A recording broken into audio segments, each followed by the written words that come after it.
spice up your life. The latest news from around the world. 94.4 Spice FM.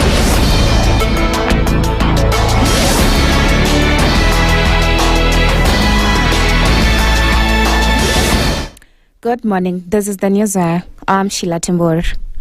The government now says that it is fully prepared to respond to the expected El Nino rains, with measures already in place to reduce the risk of flooding and other related disasters. Speaking during a cabinet meeting, Deputy President Kithure Kindiki said relevant government agencies have been mobilized and contingency plans activated to minimize the impact of the anticipated heavy rains. We have received scientific information from the weather experts in Kenya and globally that later in the year we are likely to have enhanced rainfall in form of El Nino, which might affect a number of things, including food security, infrastructure, public safety because of floods and other things, and the supply chain of basic commodities. It may affect our public health situation. For that reason, again, we want to assure the country that there is no need of panic. Kindiki urged the public to remain vigilant and follow safety directives issued by authorities, including evacuating from high-risk areas whenever advised. All the ministries, department agencies, all organs of state are engaged to ensure that in the event of the actualization of the prediction by the scientists, the country is prepared and we are not taken to surprise. We will ensure that we mitigate and take action to make sure we don't have disruption of movement of goods and services, we don't have public health concerns, and we'll also take preventive action in the traditional areas which are prone to mudslides and landslides and flooding. And should this happen, we'll take active measures to make sure that we mitigate on loss of human life and public safety concerns and other disruptions that are associated with the El Nino rains. He also called on county governments to establish emergency disaster response teams to strengthen preparedness and ensure a swift response if the situation deteriorates. In the spirit of a coordinated approach, we are going to partner at this early stage with county governments as required by the new law to make sure that there is a seamless preparation phase for any eventuality between the national government and the county governments so that we get prepared. The ministry responsible for infrastructure is already working on certain interventions, especially within Nairobi, to make sure that we mitigate the excessive implications or the impacts on drainage, and also certain infrastructural projects, which are some of them are complete, will help us mitigate against any eventualities. And also the traditional areas that have been affected, we are organizing to make sure that in case of anything, we are more than ready. The Kenya Forest Service has announced plans to hold a public participation on the proposed construction of an airstrip in Menti Forest, Meru County, as the project remains the subject of an ongoing court battle. KFS has invited members of the public and other stakeholders to submit their views before any further action is taken on the proposal. The project, which will occupy about 11 hectares of forest land, was suspended after conservationists and other opponents moved to court, citing concerns over its environmental impact. The three cases challenging the project are scheduled for hearing on 23rd July. Forestry PS Gitonga Mugambe says the government will abide by the court's decision. And these are no more challenges that we encounter in any project. And we believe with the time, this project will be allowed and they will move forward. We are committed to do them, but we will also abide by the law. So that's what I'm saying. As of now, let's respect it's a process which is a court process which is going on.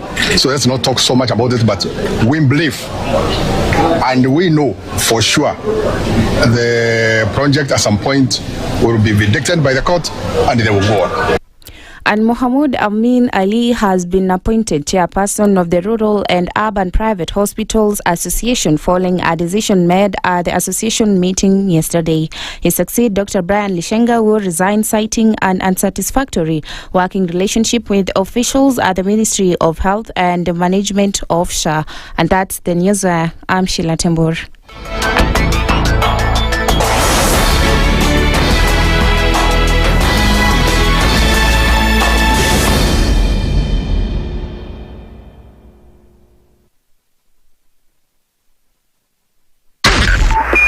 102.5 Spice FM, Kisumu. Broadcasting worldwide, Spice FM. Online, mobile, and on radio. Facebook at Spice FM KE. The following takes place from 6 a.m. to 10 a.m. every weekday on Spice FM. Every time he kept on saying he wants a vibrant opposition. How does it make sense that public money has been used for everything and then they dare to sell it back to you? Why are they not giving them for free? That's how broken we are. That's how broken we are. They're being sent home now for fees. They're going to fail to prepare. We are compromising the futures of these children. This is the Situation Room. The only way to start your day. The following takes place from 6 a.m. to 10 a.m. every weekday on Spice FM. He is himself actually has admitted that he bribed members of parliament. He admitted that he bribed members of parliament? Well, when he said the government, when he said that he gave the 10 million was for what? We're always quick to point faults in somebody else before you look at your own faults as a person. If it was Kanu's day, hii amuka naye leo ungekuwa umeenda mbali sana hii. So when we must celebrate you. There are 600 million people now globally estimated to be living with diabetes in the world. So it is a major health problem. It's the largest single disease rising pandemic that we're dealing with right now. The Situation Room, Kenya's biggest conversation. The following takes place from 6 a.m. to 10 a.m. every weekday on Spice FM. Residency is fairly interesting in the sense that it will actually take us to a new consciousness. Swali zile watu hawaulizi na swali muuliza na shangala ni aje kwani huku kunaendaje? 30 billion shillings annually on travel alone in public service. A Kenyan can even demonstrate every single day of his life that Ruto must go.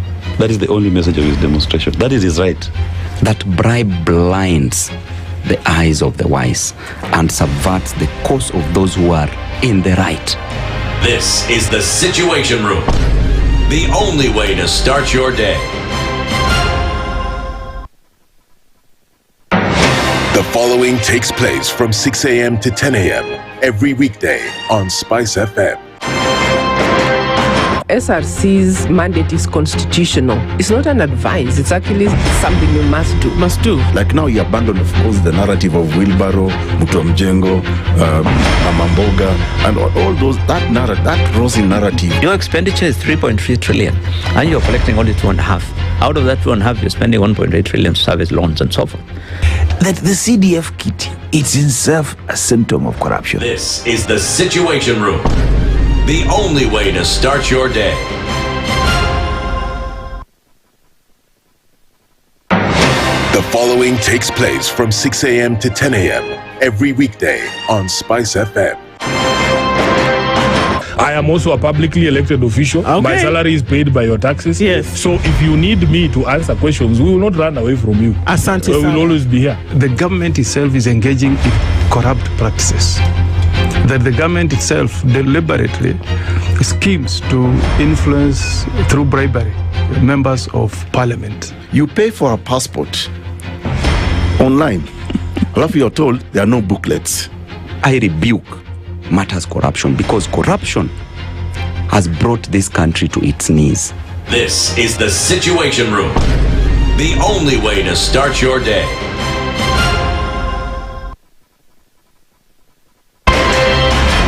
In this country, 6 families and 8,000 Kenyans control 90% of the GDP. We are not a country. We are a plantation. We work for Ruto. When you're telling the judges court orders are papers or they will not obey court orders, they're sitting and you're seeking orders from them. So how are they supposed to interpret it? Isn't it an oxymoron? When you see a judiciary that seems to be under some control somewhere, you start questioning. We have very powerful governors, but they don't use their offices to serve the people. If you are not shameful to do what you are doing, why should we protect you? I'm human. Everybody's human. So when you're told, kuja tuongee, I mean, you'd be a fool to say, "Staki kuongea today." Conversations have to be had, you know? People in leadership should only go into leadership if they are ready and willing to change the lot of the people. The Situation Room, Kenya's biggest conversation. Mature, intelligent talk every morning. Spice up yourself. Mornings done right. 94.4 Spice FM, Nairobi. Hello? Hello? Hello. Ah, okay. The world is awake. Hello. Along Lilo. Okay. People who were previously nil by mouth are now talking. Good morning. It's Friday. It's the 3rd of July. How are you, Aseto? Pretty. I like your sweater, man. Asante. Nduh? Yeah, it's very nice. I like it looks nice. Yeah. Kiswahili ingekwamba mahali. Napenda. Yeah, okay, yeah. Napenda. Napenda pia. That other voice you hear is Kamanya. Good morning. Good morning. How are you doing? I'm awake. In how many languages can you say good morning? Maybe 10? Okay, go. Zindu, I mean. Ayaware. Mwega. 2. Ovo aku. 3. Buenos dias. 4. Hola. Napana. No, that's the same language. Habari yako. That's Good 5. morning. 6. Obrigado. That's thank you in Portuguese. That's thank you. Sheshe. It's thank you also in Mandarin. Thank you. I'm mixing things up. Huh? Yes, you are. Guten Morgen. Very good. 7. Bonjour. Goedemiddag. So you're just making stuff up. No, I'm joking. That's Dutch. I know. I'm joking. I know. That's 10. No, it's not. It's 9. It's 8 actually. I was counting. That's 8. Yes. Assalamu alaikum. Alaikum salam. I'm forgetting stuff. Hey, how is it? Count. Okay, if you're in South Africa, yes, it would count. It would count. Well done. Thank you. Danke. Very good. Yes. Evelyn got the memo because she's wearing my favorite color. She's cute as a button. My goodness. Oh. Yes. Good morning. She's cute as a button. Okay. It's a phrase. Butternut. Button, like the button. Button. It doesn't make, you can't say cute as a funguo. It doesn't make sense. It has to be button. But like, it's just assume that it's a little thing nice to look at. Okay. But butternuts are cute, right? What? Butternut. Oh, butternut. God, I heard something totally different. Butternut is good. That's exactly what you had. Butternut is good. What? Very no, good. I said Yeah, butternut is good though. Oh, it's good. It's true. It's very good. Especially when you eat them one by one. The ground nut. I'm a cashew nut. Walnut. Yes. And vizuri kila moja moja. Macadamia nut. Why are you nutting? I'm not. Okay. Can she? This is about to go south real quick. So good morning, everybody, and hope everybody's doing okay. Voke is not here. Just that cannot be the object of my rant today. Where is he? Okay. It's okay. But Derek is here, so we can move either way. Ama? All right. Everybody, good morning. Karibu sana. Mutanu has some awesome pants today. Really good. But her voice is no louder than this still. But it's okay. We take you in your gentility. Kamanya. And she's a registered voter, right? Do you have, it would appear so. Do you have a vote? Yes. Where are you voting? Machakos. No, moving to Makweni. To go vote for my person. My cousin. It's okay. Okay. We take you as you are. Joy B, good morning. Okay. Everybody's in, ready to go. Sawa. There are conversations that we will have today. This is a situation room. Everybody, good morning. We are riding on the assumption that everybody's doing okay. And that if you're not, trust me, just a little bit, let me tell you something. Find one thing, even in that state where you feel as though the world is crumbling around you, find one thing that you can be grateful for, that you appreciate. And I'm telling you, it will elevate the position in which you are almost instantly. Find one thing and refocus your energy towards that that thing that you're grateful for this morning, and it will do wonderful things for you. Trust me, it's a formula. It works. Absolutely. And if you can focus on that one thing, and I'm not even asking you to look for two, just one. And let's see how you can be doing better this Friday morning. Yeah. Sawa. Okay. At 6:15, this is the Situation Room. It's Kenya's biggest conversation. Dennis Aseto, Joe Kamanya, Nduh, Okoh with you this morning. As we get into a number of conversations today, let me let you know what those are going to be. Because it's necessary for us to then kind of wrap up the week, but at the same time look at some of the things that come into play. How about the Public Accounts Committee of the Senate yesterday, and the Senator and Governor of Nakuru throwing hot ones at each other? Yeah. My goodness, we can do better. But anyway, we will talk at 7:00 with Odhiambo Otieno, who is a political and communications consultant, as well as Dr. Dennis Miskela, who is the National Deputy General Secretary, the KMPDU, and health systems expert. Should healthcare be under the national government? This is a conversation that we're having of things that are happening in this country that you would not believe happen. Trust me. When we talked about a lady who gave birth outside a hospital in Mandera, that's child's play compared to some of the stuff that we see. So is it about time we recentered everything? So let's talk about that with these two gentlemen at 7:00. And then at 8:00, Al Golampur is the Iranian ambassador to Kenya. So there's a US-Iran peace deal in place. Is there? Well, yes. Let's just say it at that. So beyond the ceasefire, what have they actually agreed upon, and who is going to toe the line? So it's a big deal because Strait of Hormuz, I don't know who did what, story. Let's talk with the ambassador and see what the Islamic Republic of Iran is actually saying now as concerns what's going to happen going into the future. It affects each and every other country on the planet, whether you like it or not. So let's hear from them in terms of what this means. If there really is, as your question then poses, Kamanya, a ceasefire in place, then what does it actually mean? We wrap up our conversations today with a week in review from the youth perspective with Anthony Karumba. Today, it is our hope that he will actually leave his house because the last time these people visited him and actually get here. Exactly. Yes. Maybe I shouldn't say much more beyond that. He is the president of the One Tribe, One Nation Gen Z movement, and Abok Elisha is a political analyst and governance expert. We'll be looking at the week in review, abductions and service delivery by politicians, and also getting to the point whereby youth are used as mobilizers and then wind up dead in vehicles. Hello. Those are some of the things that we're looking at today, and that's how our conversations will look this morning. Karibuni sana. Thank you for joining us. Our live streams are up YouTube, Facebook, and on X this morning across social media. Thank you for being here, and as you tune in on terrestrial radio around the country, the region, and the world, this is the Situation Room, and a welcome to our audience on KTN this morning. All right, all the cylinders loaded. Let's go for it. We are doing the last day in Lesotho. Yes. Lesotho, over 1,000 meters above sea level. The country that is, one would say, lives on an elevated point across the world. You know, it is the water tower of South Africa. They export water as a resource to South Africa. Remember, they are also within South Africa. Now, with the changes that we see happening in that country today, I mean, perhaps it's important to look at what is happening with the changes that we see, especially around immigrants. Sad story, but Siapo Nduh. They're also rich in diamond as a resource.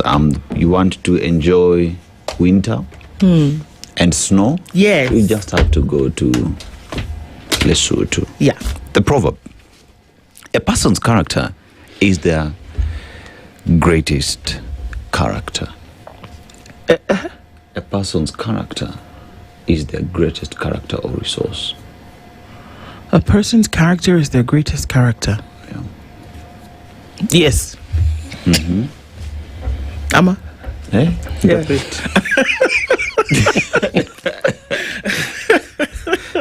It is true. I agree. It is true, but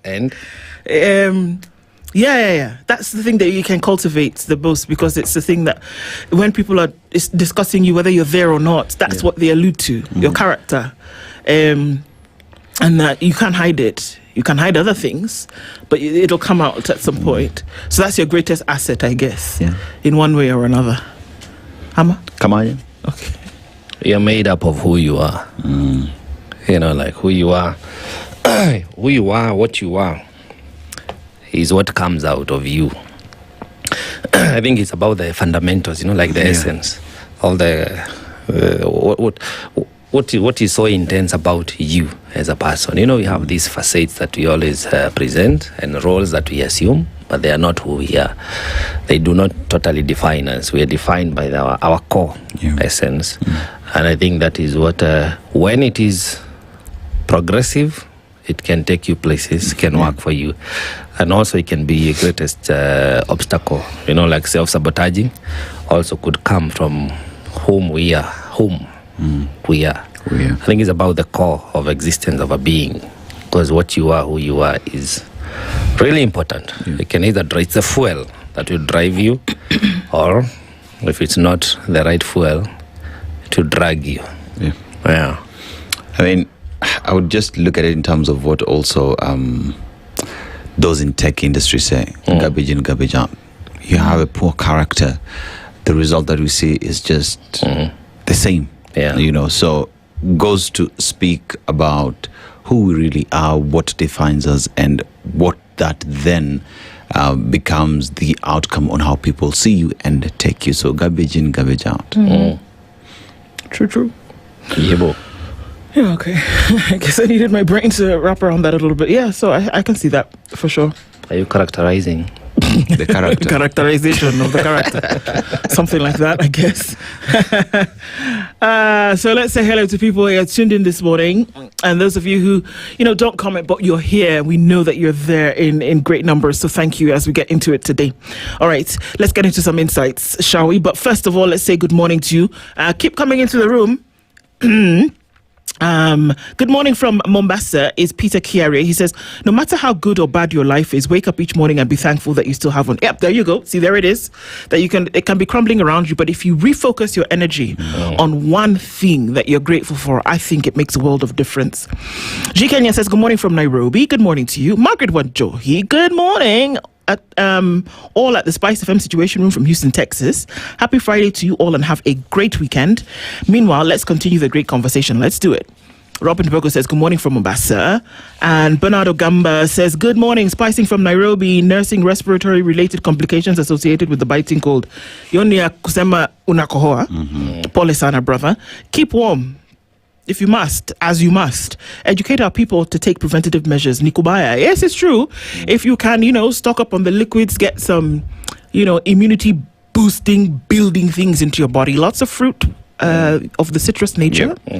It'll actually help. For real, it will. And an orange is 20 shillings. I'm not talking about some fancy things. We can try. Somehow we can.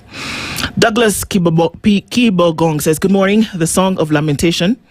You're singing Lamentations. Don't sing Lamentations. Kimiak, good morning. Another fine Friday morning to remind you that nothing good will come out of the Kenya Kwanzaa administration. Ujuma Karim, Spice family. Good morning to you, Kimiak. Osana Mark says, good morning, Spice. Fridays can never be complete without you people. God bless you for us. Kabisa. Asante sana. Stephen Juma says, good morning, Dennis, listening from Muhoroni. Good morning to you. James says, never imagine that the butcher is fattening the bull for love. It is only for readiness for the day of slaughter. Have a good day, Kenyans. Yes. Yeah, it's true. Very true. Yeah. I'm telling you, even farmers who soak watermelon in water, it's not because they want it to be fresh. It's to add the weight. Kuna watu wanafanyanga hivyo? Soak it in water. When you're coming to sell it. It's very heavy. It's very heavy. No, it's criminal. Yeah. Well, Everton Richo says, good morning, Nduh, Aseto, Spice family, TGIF, and happy new month. Tuned in from the lakeside city. From what I am hearing, the government plans on El Nino. It is a scam. Please, boats zikuje. We saw some rain yesterday. Sindo? Yeah. Okay. So, yes, we see you. I don't know what you're saying, Douglas, but okay, again, good morning. Tips Muge says, good morning, tuned in this morning as well. When Zelda is also tuned in this morning. Guten Morgen, dear Spice team. Good morning to you. Tibbs Mungai says, good morning, Spice team. KFS, the Kenya Forest Service, yes, that's what it is, wants to build an airstrip in Nduh Forest. I wonder what needs to be smuggled. Can someone retail KSF near the constitutional mandate? That's a good question. Hello, Princess Nduh and Aseto. Good morning to you. Why were MPs throwing tantrums over expulsion of pregnant recruits? Even short people or with brown teeth get expelled. If they want to change, they should do their job. This is true. Also, at some point, this pregnant woman is going to have to leave the forces. Yeah. So, is it something that you want to say, go ahead and finish that and then come back and we can see if we can recruit you? It just gets sticky and dicey in a conversation. I mean, if you were sitting in an office as a pregnant woman, that would make a little bit more sense. But the truth of the matter is that for your own protection, you probably don't want to be in the forces. But we're not going to get into that because we're just good Lord. But yeah. Faith Sander says, good morning, looking forward to today's conversation. I like the spice that JK adds on Friday. Karibu Asante. Eric War says, good morning guys, good morning to you. Sylvia Elegwa says, good morning Nduh, Dennis and Joe. The only thing that's stable in this country is our president's travel schedule. Where? Don't say it too loud because they go. So we must have something. Something must be stable. Must have something. Henry, something must work. Yes. Henry, good morning. What a day, ni Friday. Joe amekuwa wapi? Amekuja kwa hapa. Aseto leo hakuna baridi, nice sweater napenda. Nduh ana glow sana. Hey, God in heaven. Sit Asante. Keep it moving. Jennifer Tenny says, good morning, Nduh, Aseto, Joe and the Spice family. Why is Joe looking hot on this cold Friday? Tell us. It's by the grace of the Most High. Amen. Ni God mazi. Yeah. Do have a lovely day and hopefully weekend ahead. Asante sana. Margaret, we see you. You're doing just fine. It's hot in Texas. Yeah, the temperatures are doing some crazy things in that part of the world. Nashon Ngogi says, good morning, Nduh, Joe, and Juma Karim to my brother Dennis. The fact that the PS still has a job after the Wednesday incident is very alarming. Wishing you a restful and peaceful weekend. Love from Arizona. Indeed, it is alarming. Our Nakuru City girls washing dirty linen in public. We seriously need a change of leadership. Papa Gutu says, actually, it was quite embarrassing yesterday in the park proceedings. My Lord. That's now just giving a dog a bad name. No. What did you say? Garbage in? What did you say? I'm just trying to recap. Yeah. Okay. Garbage in, garbage out. That one. The Nakuru girls, the leadership yesterday, whatever. Hey, they're about. It's like, come on. Do you know, until Kajwang had to say, excuse me, ladies, take it easy, man. Apologize. People are being made to apologize to each other. Others are refusing to apologize. I will not apologize. I will not apologize. I can rephrase, but I will not apologize. Hey, God. I said what I said. Backstreet heckler and nonsense. How are we doing here? Respect the office that you hold. Hey, for God's sake, for once. Respect the office. This is not even about one time to just be respectful of that office. It is a public office. Come on. And this is what Kajwang was saying yesterday. It's a public office. Yes. Can't just come and then she's a criminal. Others are not criminals. Others are what? Can you you play nice, girls? Home girls are beaten, man. Okay, Susan, apologize to Tabitha. Tabitha, apologize. I mean, come on. Senator and Governor. No, it was not. It was a poor show yesterday. Or is that the mentorship program they are running? Also. My brother, I don't know. We don't get it. Maybe we don't get it. I don't know. Yeah. I don't know. But it was safe to say that those ones are not working together. Oh, come on. From the jump. Can't move from nowhere. The jump, they were not working together. People of Nakuru County. From the jump, they were not. They were not. Well, 50 and it's all weeks? showing 53 weeks. Nakuru people. Nakuru people won. Frederick Angwenyi says, once I didn't know that I will not own a property abroad till my cousin traveled with my charger to the UK. Ateke? Yeah. His property is in the UK, his charger. It's the property he owns in the UK. Okay, so... Yeah. He doesn't own land. I got it. Yeah. I'm a bit slow this morning. It's okay. I'll put coffee. Inject because walk clearly. Okay. Daniel Churu says, good morning. Have a blessed one. Blessed crew. Now it's already clear that Kenya is projected to be hit by severe El Nino in the coming weeks. The crooks will just continue with their usual shenanigans until disaster strikes. Eugene says, mtu ni mtu. Yeah, so the thing is coming, whether you like it or not. Yeah. Met has been talking about it for weeks. They've been telling us it's coming. International weather forecasts have been telling this as well, that this phenomenon of El Nino will come. The little boy is here. It's here. So what have you done to... Then we need to be careful. You know, there is a lot of rising water levels in most of our lakes. Yes. Already, even yes, without El Nino, yeah. Just this week, I saw Lake Naivasha. Like stretches of what you'd call riparian land had been encroached by people. They have resorts, others have settled for their own residential houses, and now they are submerged. You can only fish from your rooftop. Exactly. So when it rains, we need to be careful. We don't need to lose unnecessarily. Don't need to lose any life at all. Very true. Yeah. Owen Molu says, Boito locked, please boost radio signal. We don't always have bundles. Question, why don't our presidents don't talk Swahili? Why don't they speak Kiswahili? It was interesting because I actually have to applaud Samia Suluhu because she was at a recent meeting whereby in Russia, and she said, you know what, since the question came to me, then in English I will speak my own language as well, since these other presidents are speaking in their own language. Wacha ni zungumza na Kiswahili. I loved that. I shall judge a person by what they do, not how they speak. Okay, sorry, Bas. Oi, why are you Doesn't asking this matter morning? what language you're speaking. If your actions are not reflective of the office that you hold, respect the office that you hold. Let people vote freely. If they don't want you, go home. Okay. Let's greet other people. Good morning from Nairobi. TJIF team says Brian. And a very good morning to you, Christina. Lamek Otieno says, good morning. We are on our own. Wakudedi adedi. The government will kill you faster than any disease. Wololo. Faraja says, good morning, Spice team. I love the way you analyze issues indeed perfectly. It always energizes my dad. Spice, hoye kabisa. Osana Emily says, good morning. End of the week, we thank God. Great weekend to you. Ready for today's conversation? Let's get into it. Raskador says, good morning.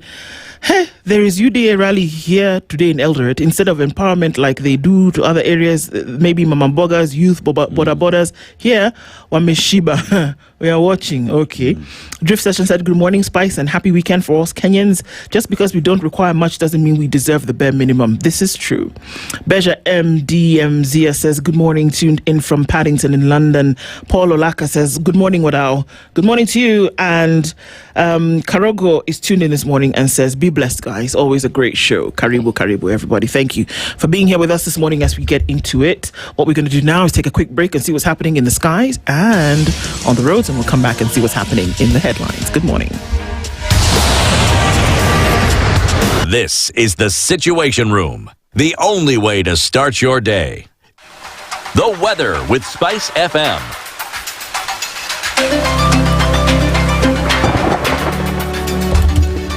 All right, so we're looking at cloudy conditions in Nairobi this morning at 14. We'll see a high of 26. And it's 15 and cloudy into Nakuru, and into Njeri it's 13 and mostly cloudy. 20 and partly cloudy into Kisumu, while at 17 it is cloudy in Kakamega. Mombasa at 23 is mostly sunny.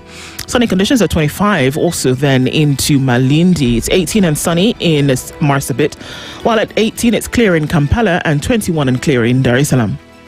The temperatures in Johannesburg are at 0 degrees. Yes.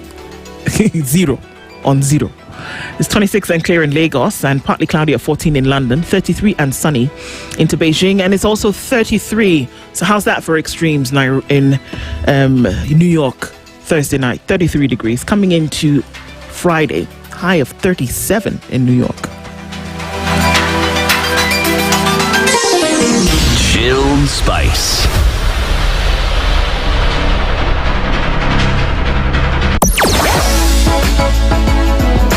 Sugar and spices, everything nice. Spice FM. Spice up your life. Traffic.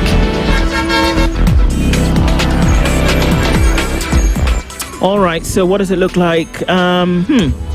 Not much in terms of traffic this morning. It looks like everybody's getting where they need to go without too much of an issue. A little bit of traffic, that smidge of traffic on the Thika Superhighway as you come out through towards the Pangani underpass, and also on that North Airport Road heading out, in and outbound. There's a little bit of traffic as well. We're probably not going to be seeing too much of the craziness today, but we're going to keep an eye out just in case. We'll talk and keep things moving. Spice of MK, on X, hashtag The Situation Room.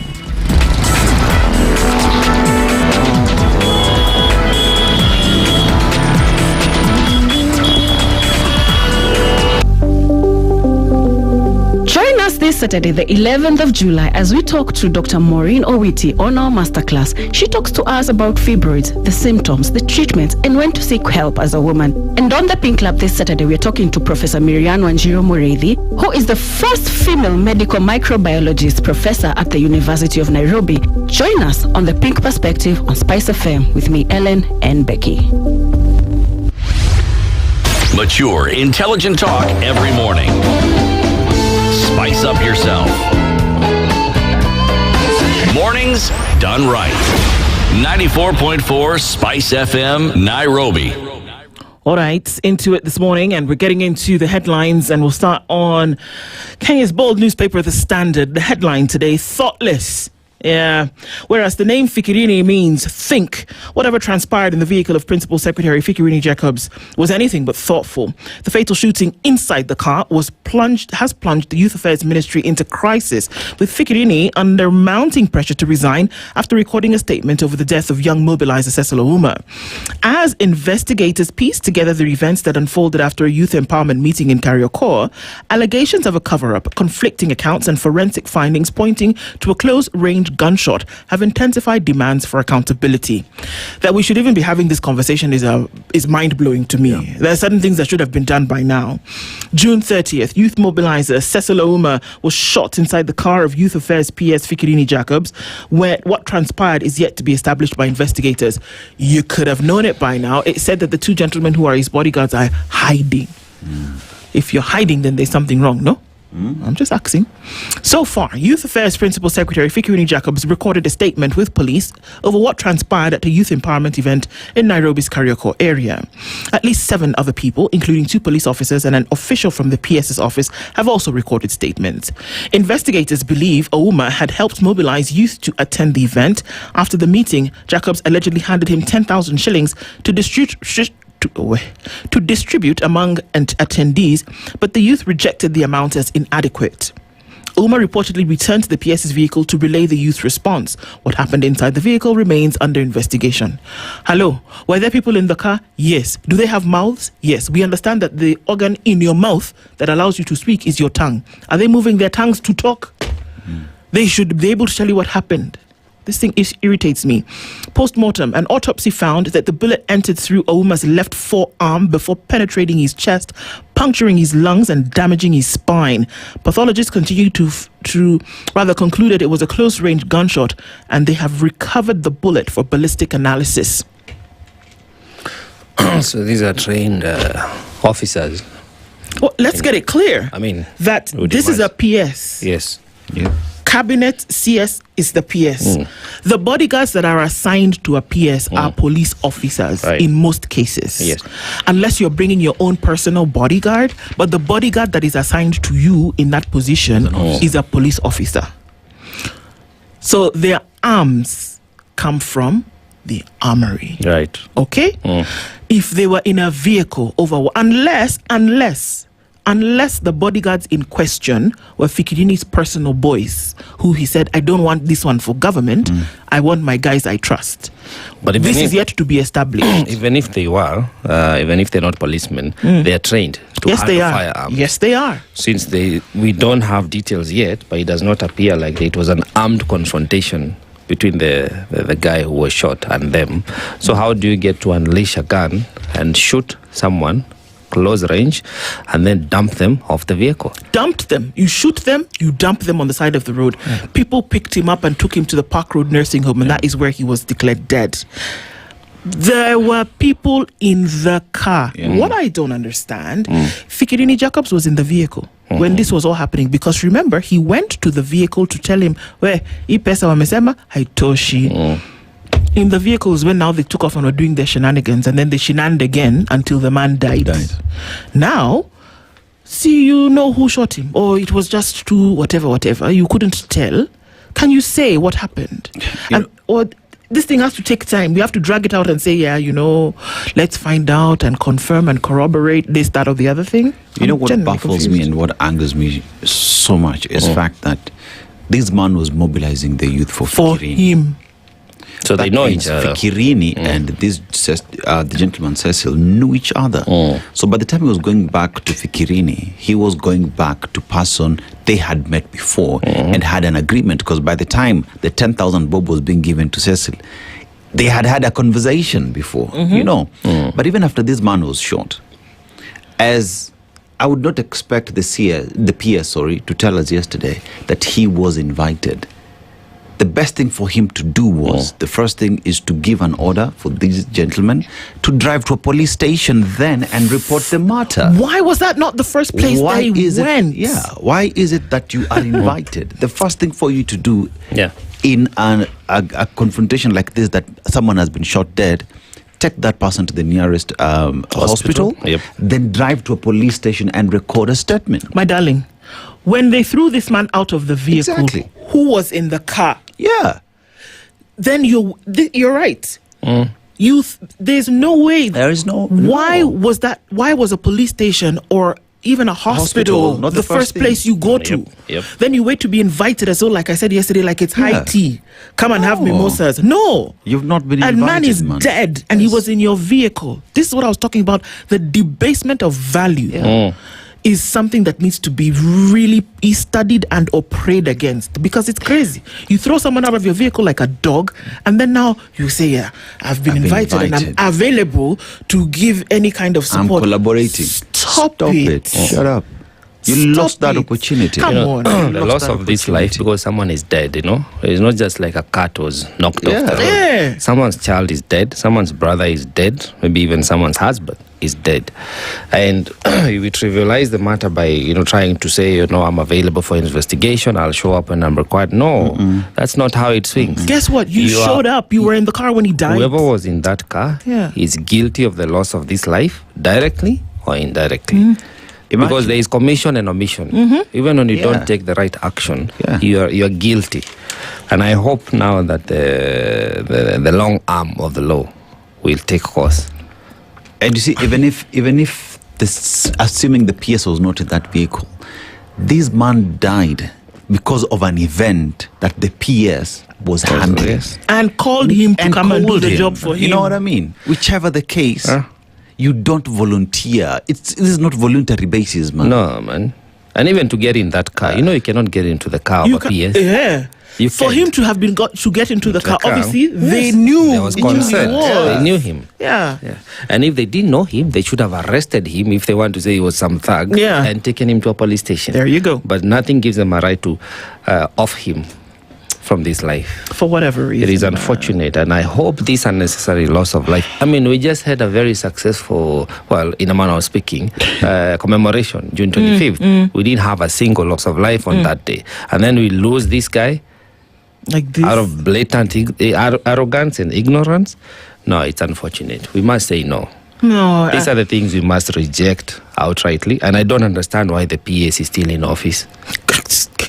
I mean, he's showing up to us. Why? Because here we are having, and I know we're not legal experts, we're not intelligence officers, we are not police in any way or investigators in any way, shape or form. But guess what? Some things are as clear as this microphone that's in front of my mouth.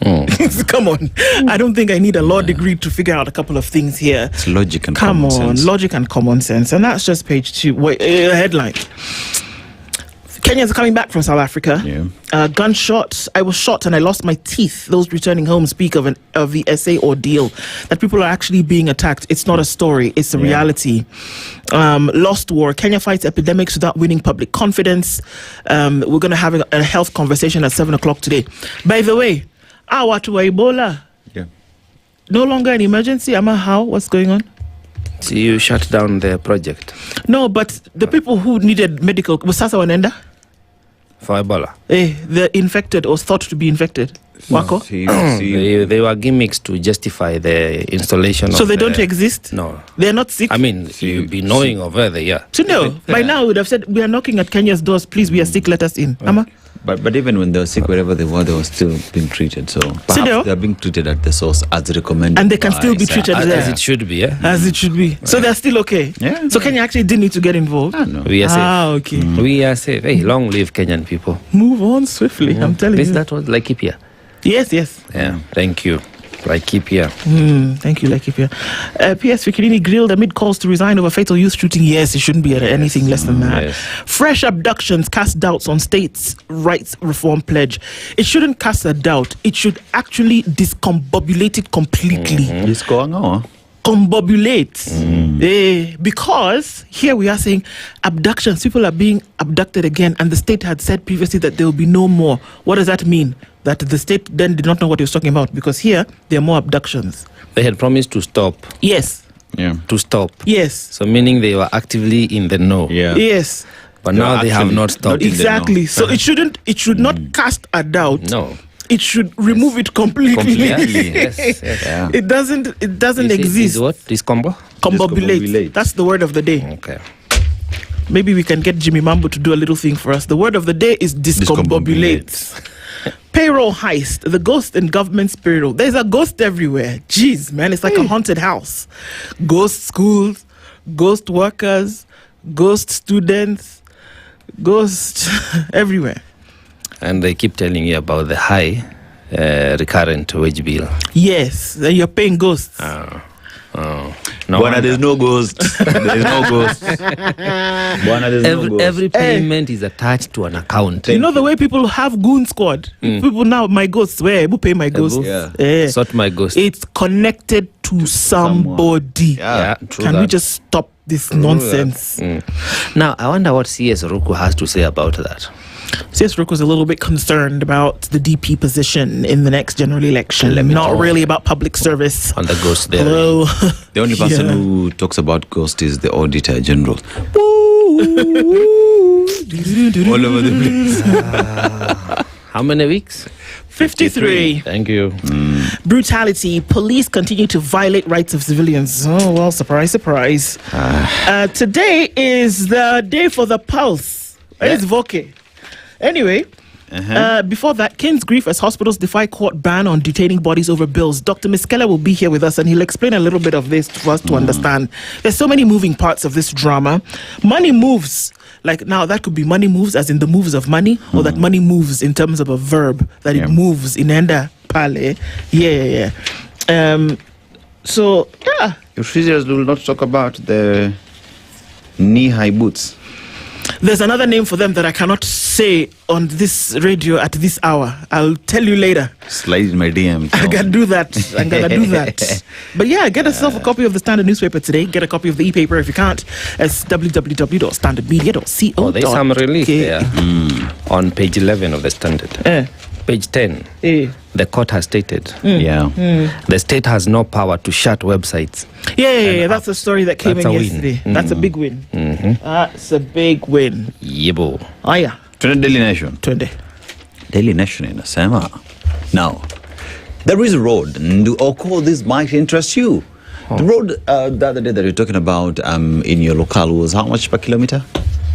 Siwezi kumbuka, but I remember that one current Labour CS who was previously the governor of Machakos County was talking about how all this road that we have to build, we can't just give one person. So we used to give people, you do 15 kilometers, you do another 10 like that. And 150,000 shillings per kilometer, 250, one? Can't remember. 1 million. 1.5 million shillings per kilometer. Kitu kama hiyo. Sasa wacha nikwambie. Mimi nataka kutengeneza barabara ya port. You know why?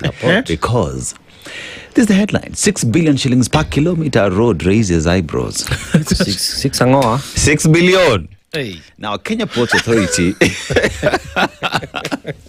is spending 8.3 billion shillings on a 1.4 kilometer road inside the port of Mombasa, according to contract documents obtained by the nation now, which have clauses on price variations, raising questions whether taxpayers are getting value for money for the project whose budget includes luxury items.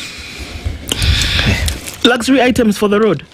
So the cost breakdown. So there is actual road construction works clearly marked at 1.4 billion. Then there is concrete works at 3.3, miscellaneous bridge works. Then you have, I think it's pillions, so peeling works. Then we have preliminary and general items. Then we have variations and contingencies at 968 million. Now we have HIV awareness, health and safety activities. On the road, to build the road. Hey, it is part of the progress. It is 22 million. Now discounts to be subtracted, that is negative 229, and everything now will cost 8.344 billion. They pay tax. I didn't know. Yes. Okay. Yes. Mumesikia hiyo? Mimi munipewa barabara. Pewa barabara. 1 kilometer. Yep. It is 1,000 meters. Yes, 1.4 kilometers. 0.4 is 400 meters. From here to there. If I walk from here to GM, that's about, actually, it's about a kilometer. So let's just say. And then let's go to the Maradaima shopping center. Yes. In fact, let's just add this 1.4. They 8.3 billion. And it's actually even coming with HIV awareness, health and safety activities, which is work that is domiciled in a health ministry that would come and give that. Or, because we also know health is devolved, the Mombasa County government can volunteer and give that. No, I'm genuinely confused. Concerned. No, confused. I don't understand. Please, discombobulate. Yes. Help me. Yes. Ebo. HIV inaingia wapi kwa barabara? I can tell you how they do that. Okay. Ama kwa barabara watu walikuwa nafanya nini? In this highway, we don't want people to be getting HIV. So what they do, they set up clinics for awareness for on the road. Yes. For the workers who are making the road. Yes. It is assumed you'll be away from home. So there is a chance of some behavioral changes.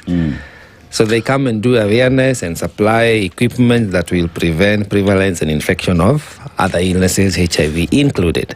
You guys are joking, right? No, for real. You look at our contracts. Even this, whichever road is being, that Mau Summit, Rironi, we'll have clinics. You'll be shocked. And the kind Lakini of this budget. one is 1.4 kilometers. Nimesema hapa mpaka Imara Mall. Maybe it's a highly active zone. I don't know.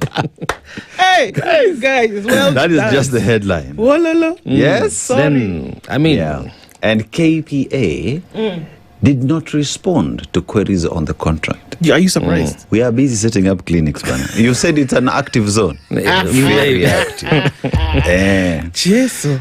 You forget it's the end of the financial year. Oh, yeah. Money has to be spent. Si Did waweke Parliament kwa shule approve basi. 18 billion? the other day? Hatujalipa pesa ya third term. I mean, maliza pesa ya second term. Yes. We've not finished capitation for second term, and we've gone back to school. Just saying. I'm just saying. Remember the supplementary budget of 18 billion? Okay. Tuangalia another story. Hush. Meanwhile, there is patient's agony as KNH increases medical fees. So patients at Kenyatta National Hospital have been forced to skip life-saving procedures to dig deeper into their pockets after the country's largest public referral hospital quietly raised charges for several specialized services in April with no prior notice to patients who had traveled from across the country for scheduled appointments. Remember, there's a gentleman who once called us here and told us he is forced to lie so that he is not asked to do important tests for him to stay alive. But we have 8.3 billion for 1.4 kilometers. Now, PS recounts how man was shot inside his vehicle. Now the PS is telling the story, and court clips state powers to block critical websites. So that is a win that we've just mentioned a little bit earlier. Now let's go to page 2. That would be increased KNH charges. That has been, we've talked about it in the headlines. Officer who tamed Zombie Street in Kabarnet awarded. So, IPOC Commissioner Boniface Samati and North Regional Risk Coordinator present an award to Kabarnet OCS Shamsa Abedi on Wednesday for her role in reclaiming the once notorious Zombie Street. So when an officer, Kenyans do an amazing job, we give them their flowers, and that's exactly what we are seeing here. On page 4 and page 5, the story on that 1.4 kilometer road has been expounded, and page 6, Murkomen, abduction ghosts haunt Murkomen. Minister failed to appear before MPs, saying he was in a meeting. Of course he is. Even now he's in a meeting. Yeah, even now he's in a meeting. Now, magistrate frees activist Bob Njagi, drops treason case. Why? Because the prosecution did not have a case pretty much before the court. You know what it means when you're charged with treason? Boss, there are very few charges that are worse than that. Yeah. Anyway, they wasted 10 days of another 10 days of the man's life. Simply because the gentleman says no to oppression. Simply because he's exercising his constitutional right to demonstrate and to picket. Viva, comrade. Yeah. Hapa kuna ile story ya Fikirini, how a man was shot in my car. Wa Kenya, Fikirini sana. Kabisa. In 53 months. Weeks. Yeah. Okay. Yes, weeks. Tuendele. Tuende Nairobian. Well, love, lies, and loot. Wonderful. This is inside an 18 million heartbreak. What? Yes. You want to break my heart and give me a tip? Come and do it now, I beg. Yes. It says from honeymoon to hell. For years, Kenya's coast has been sold as a paradise for romance, retirement, and new beginnings. But behind the beaches and sunset lies a growing trail of shattered hearts, multi-million shilling property battles, and bitter court cases, as a string of foreigners claim they were lured into relationships that ended in financial ruin, violence, and betrayal. Bwana mimi sioni luring hapo. Si uliomba ukapewa? Wow. Why are you complaining? If easier. So the story continues about, this whole stories of foreigners coming to the coast. They find themselves our nice beauties and cuties, and then they fall in romance. Something. Yeah. In situationships. Okay. And then soon after, they say they were fleeced of their property. Then they are surprised. Yes. Oh, so sad. There's no free lunch in Mombasa. Apparently not. So don't cry for don't cry for Argentina. Yes, if you don't invite us for the first date.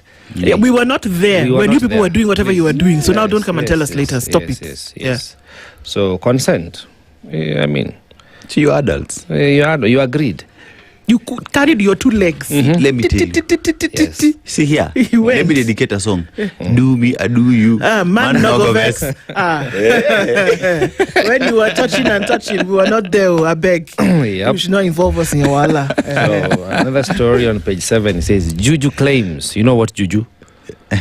You know what Juju is? I know what Juju is. Okay. There are some claims that have rocked the Ohangla after demise of the start. Oh, Tony Ndiema, he passed on. Yes, he did. Yes, he did.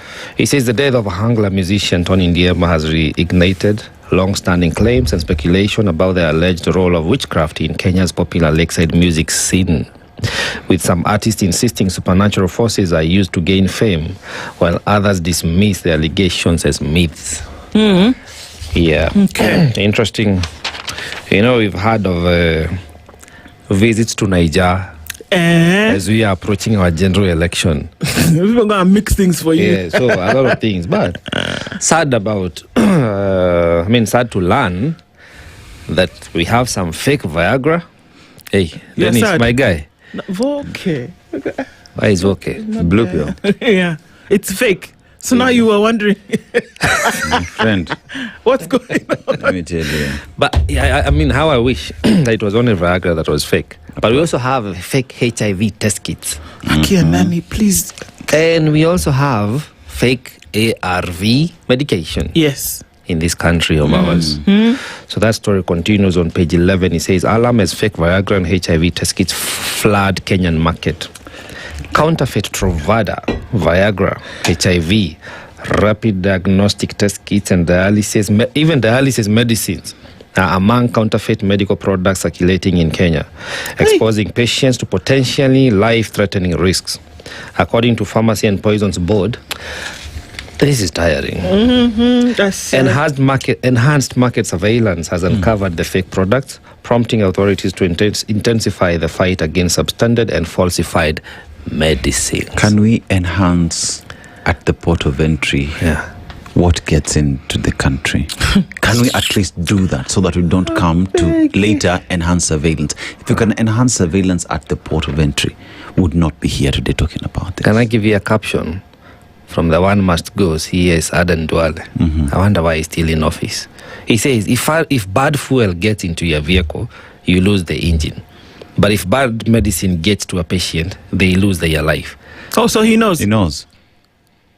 Okay. Sorry. I mean, that story enough would have seen the president calling out cabs. Not what just are you kept, doing about the it? CS who is coming to report. What are you not doing be about in it? office to start Kenya with. Poison's Board, because they're the ones who... Port Authority. There As is in, a trail. I come to you and I tell you, sorry, but I'm failing at my job. Yeah. And here is 1, 2, 3. These are the ways in which I'm failing. Yeah. Yes. And these are the ways I have been failing over the last 3 months. But I'm just coming to report to you. Sign on my failure report. Okay? Okay. Then we all go home and we're happy.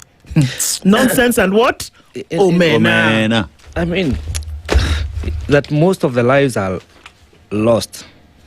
Not because people lacked medicine or But money. because what you're putting in your but body is because the fake. system failed them. Thank you. Hapo sasa. Naona hiyo system. Yeah. Mimi niliwaambia garbage in, garbage angoa. Out. Huh? Look, we have to go.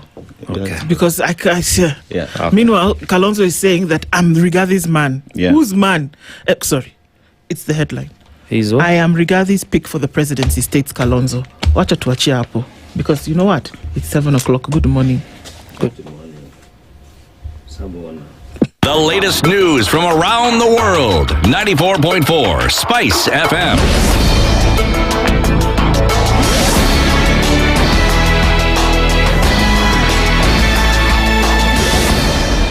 Good morning. This is the news. I'm Sheila Tembur. Moi University is set to restructure its workforce as part of a broader recovery plan to address a deepening financial crisis that has left the institution technically insolvent. Appearing before the National Assembly Education Committee, Acting Vice Chancellor Professor Kiplagat Kotut said the university is carrying out a workload analysis to identify redundant positions before implementing staff layoffs. The university disclosed that it has accumulated debts of more than 8 billion shillings, with pending bills exceeding 10 billion shillings.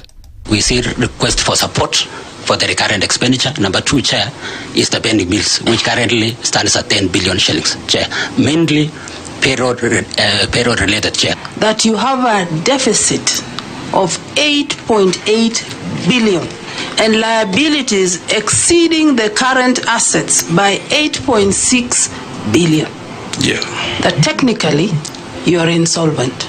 The university is technically insolvent and numbers never lie. When I came in, I supported the management through database advisories because that is one of the key internal audit role. Kotut said the restructuring will target employees whose roles are no longer justified, while staff with active workloads will not be affected. Committee Chairperson Julius Melly directed the university to submit the workload analysis report before implementing the exercise. Deputy Vice Chancellor for Administration, Planning and Strategy, Professor Lois Maru, said the university has already reduced its permanent staff from more than 2,000 to 1,763 and halved its casual workforce following a sharp decline in student enrollment. We realize some people have actually not been teaching. They have been here doing nothing. So we are saying, yes, they are parasiting on the other. So we are saying, if you've not been having work, why don't we release you to go? But those ones that have workload, we don't want to touch them. Workload analysis is not concluded, but once we do it, we will actually share the same. Not once. Yes. We want you to do it and give a report to us. Okay. Since we came in early last year, the number of staff that we had in permanent and pensionable terms were over 2,000. Currently, we have 1,763. We had over 600 casual workers. Last year, in April, we were able to release 300 of them. So what we're doing, number one, is to thin it down and let go the excesses and all the issues that were happening. The restructuring plan comes a year after the Employment and Labour Relations Court halted Moi University's proposal to lay off about 900 employees, directing the institution to first consult labour unions. And Youth Affairs PS Jacob Fikirini says he has recorded a statement with police as investigations continue into the death of Cecile Ouma. Fikirini says 7 other people, including officers attached to his office, have also recorded statements. He conveyed his condolences to Ouma's family and pledged full cooperation with the investigators to help establish the circumstances surrounding the incident. The circumstances around Cecile's death remain distressing and are, of course, subject of an active investigation. I believe no family should have to endure such a tragic loss. I believe no youth should have his life end the way Cecil's did. And as such, I have responded to an invitation by the investigating agencies to record my statement as to what really transpired. And Meanwhile, pathologist Dr. Joseph and Dr. Bernard Media says a post-mortem found that Ouma died from a single gunshot wound to the left side of the chest. This was a gunshot wound to the chest with massive internal bleeding to the chest.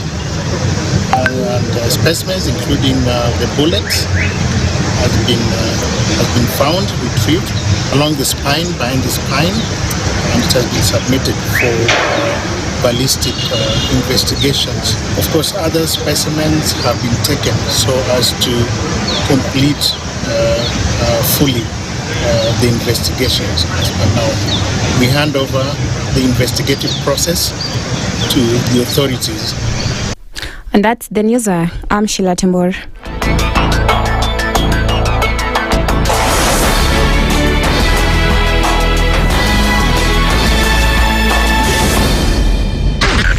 SpiceFM, Nakuru.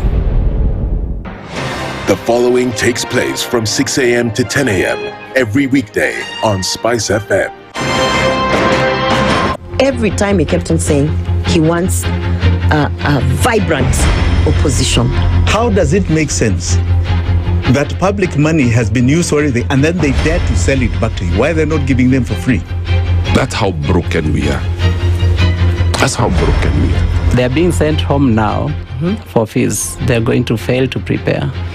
We are compromising the futures of these children. This is the Situation Room, the only way to start your day. The following takes place from 6 a.m. to 10 a.m. every weekday on SpiceFM. If we just gloss over issues and hope that time heals, then we might find that in generations to come, we might be back at the same situation. And the whole thing is born of stolen elections. Spice. When it comes to the decisions you make, you must be independent. There's no way you can allow one institution to dictate to you how you're going to conduct your operations, how you're going to decide cases. It's a no.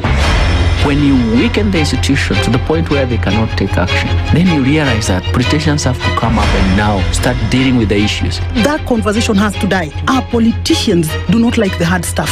We must insist on the path of doing things right, whether popular or unpopular. Money changes hands. That is a fact. If you have political goodwill at the highest top, like in Rwanda, then corruption will be an issue of the past.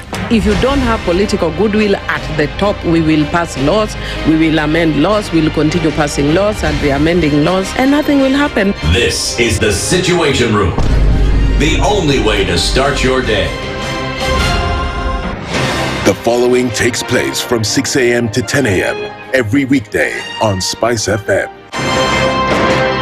Members of parliament, they go to settle, they just promised they get given tea, mandazi, and 100,000. That's not development. External borrowing, 589 billion.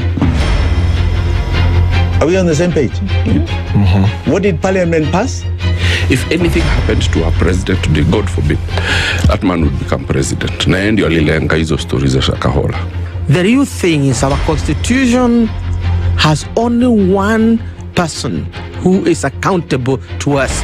This is the Situation Room, the only way to start your day. Mature, intelligent talk every morning. Spice up yourself.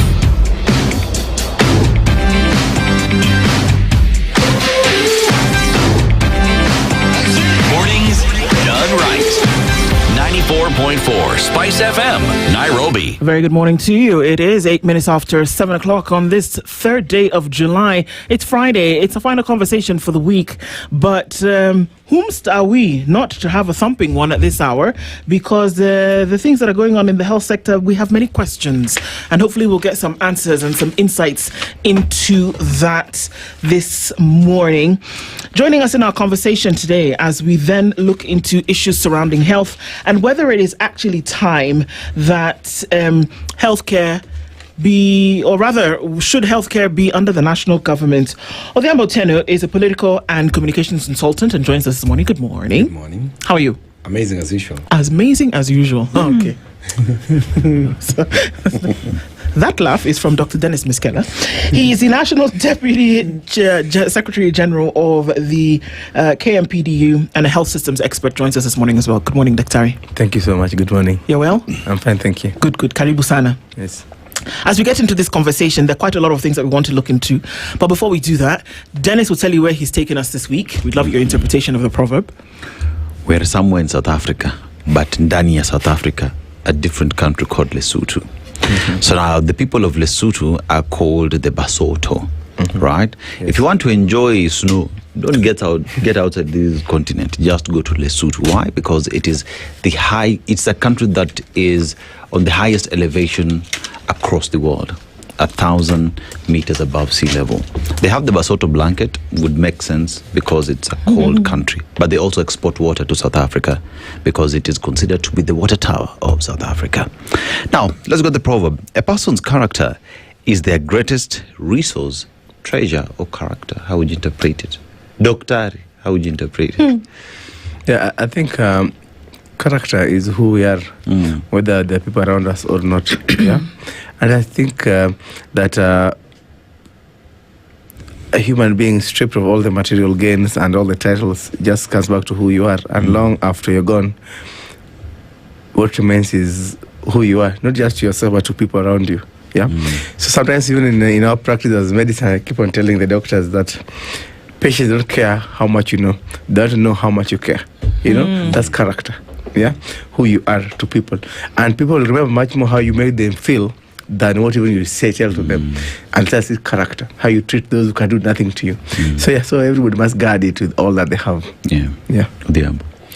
The skunk is well known for the publicity it gives itself. Wow. Where?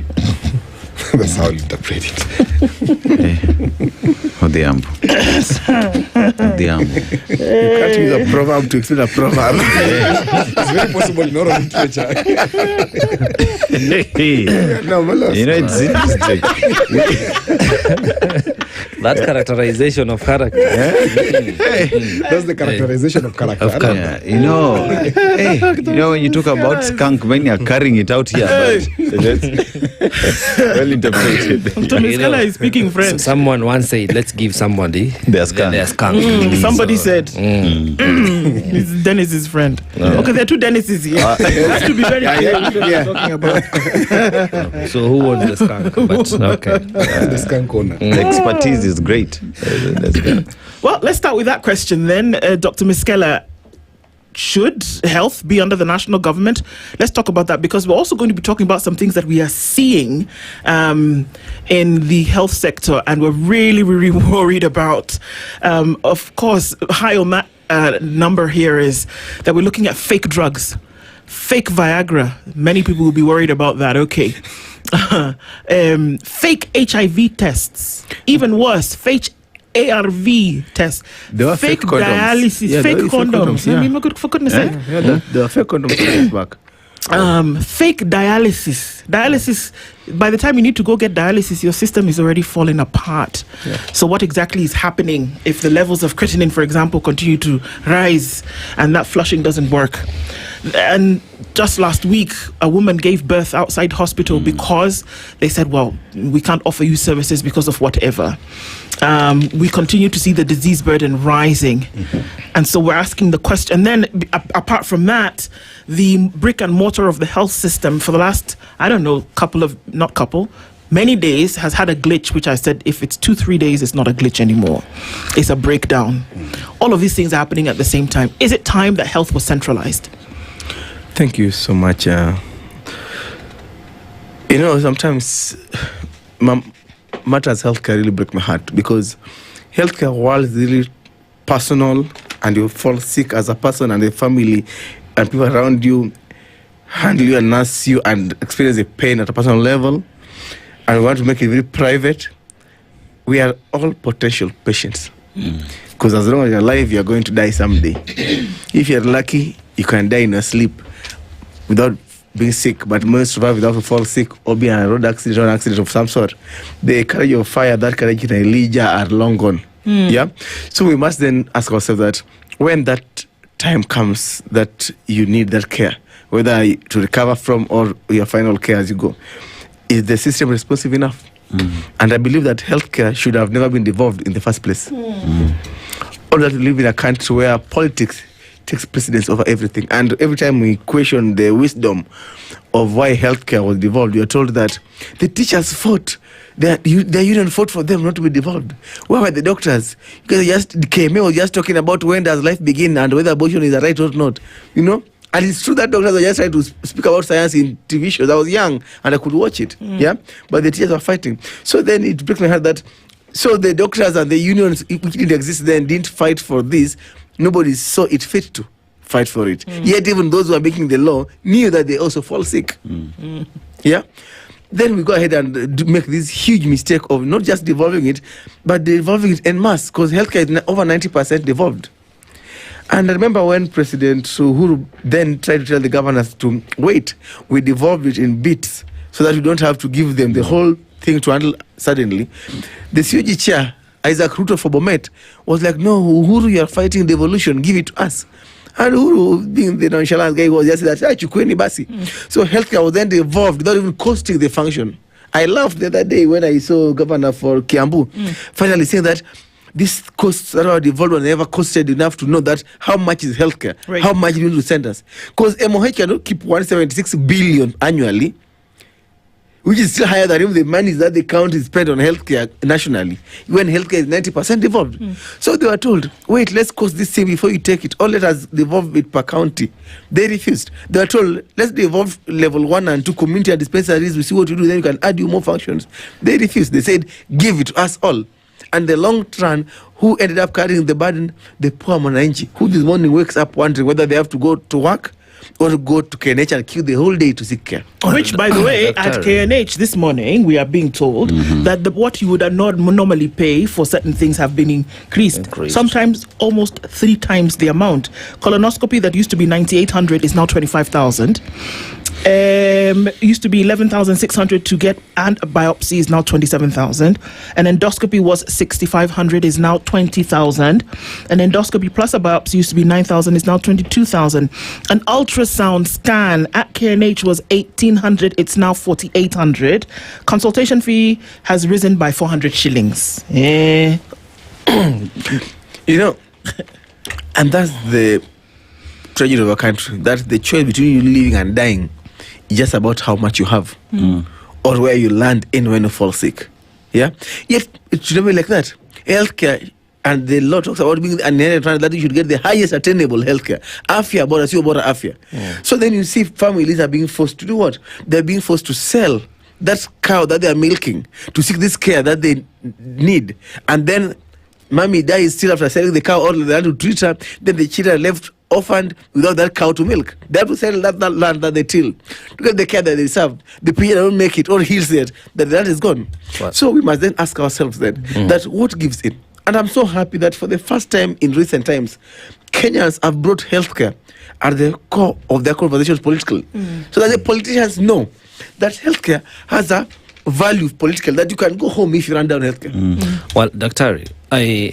I first want to distance myself from the figures, because if you talk the figures, the budgetary allocation, I mean, you go berserk. You become discombobulated. That's the word of the day. What does it mean?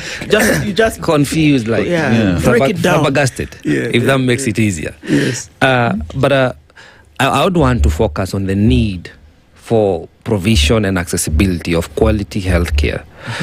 We pride ourselves in wanting to do the last mile connection of electricity off-road because we want people to move freely. But we don't pride ourselves in wanting to establish an infrastructure of health, as you rightly put it, that is quality and accessible to each and every Kenyan, regardless of where you are in this country. In my opinion, that is what the Constitution of 2010 sought to provide to all Kenyans. That wherever you may be, there will be a service center you can walk into, not even drive, but walk into, because it's supposed to be that close to your vicinity, whether it's a dispensary, a level 1, level 2, and then, the referral system was established. But today, you realize there is a lot of, brick and mortar construction. You hear of governors saying, I've put up 10 level 2 hospitals, 3 hospitals in my county, or 4 or 5. But when you look at the existing facilities today, pick any level 5 hospital in this county, and you walk in, look at the personnel, the instruments that are, the equipment that are required, they are very wanting. We are losing lives every day. So before we talk about the budgetary allocation, which we will, is there a need, because you said health should not have been devolved, but is there a need to get the service to Kenyans closer to them? And the only stream for now that we have, the constitutional stream we have, is devolution. Is there a need to do that? And if so, is it correct to say that devolution is not bad? It is the people who are in office who are neglecting their duties. What do you think? There's a difference in devolving the idea, right, and devolving the infrastructure. I think the devolution we had in mind was not about buildings, but buildings, even President Ruto still opens hospitals in KU and E10. Yeah? In the UHC, there are certain pillars that give the universal health care.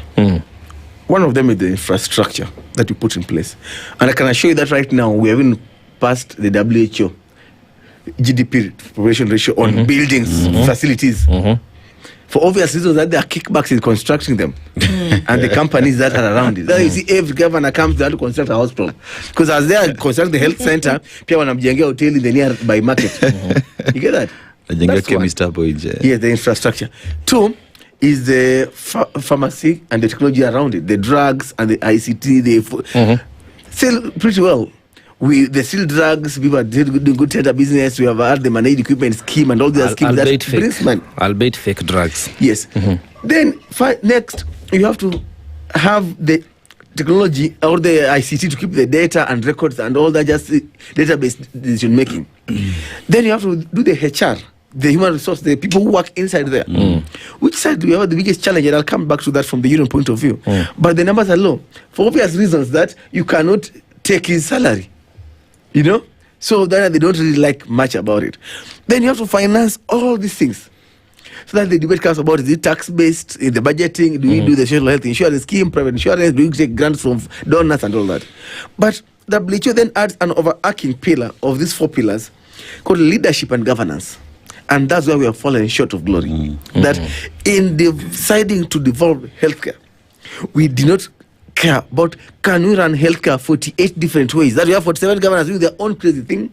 Then we have national government doing their own stuff. Then you have private sector also receiving almost 60% of the population doing their own stuff, charging their own things.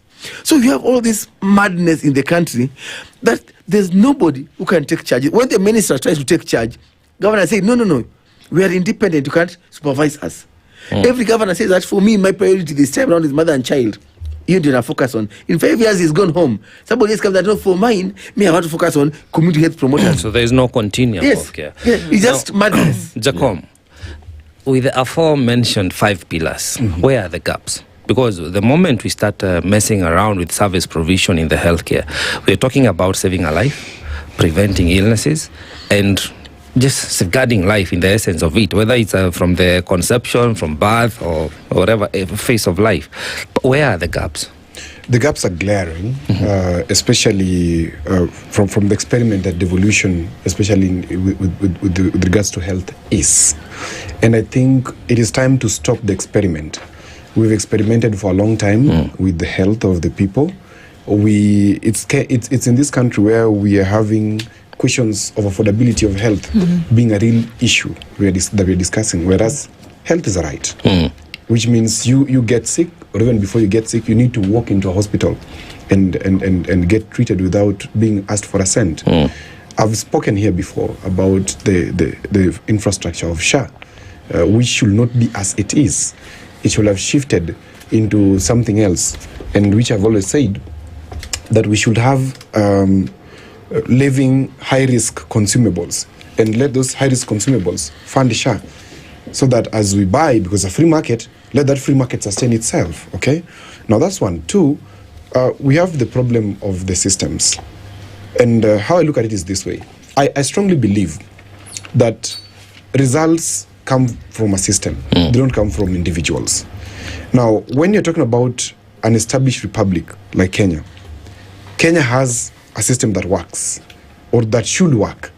And that system, if it doesn't work because we are a democracy which keeps on experimenting with laws and trying to see what works and what doesn't work, then it's time to correct that system in its entirety. And that system looks like this. The biggest challenge that Dr. Miskela here will tell us with health now is the question of human resource.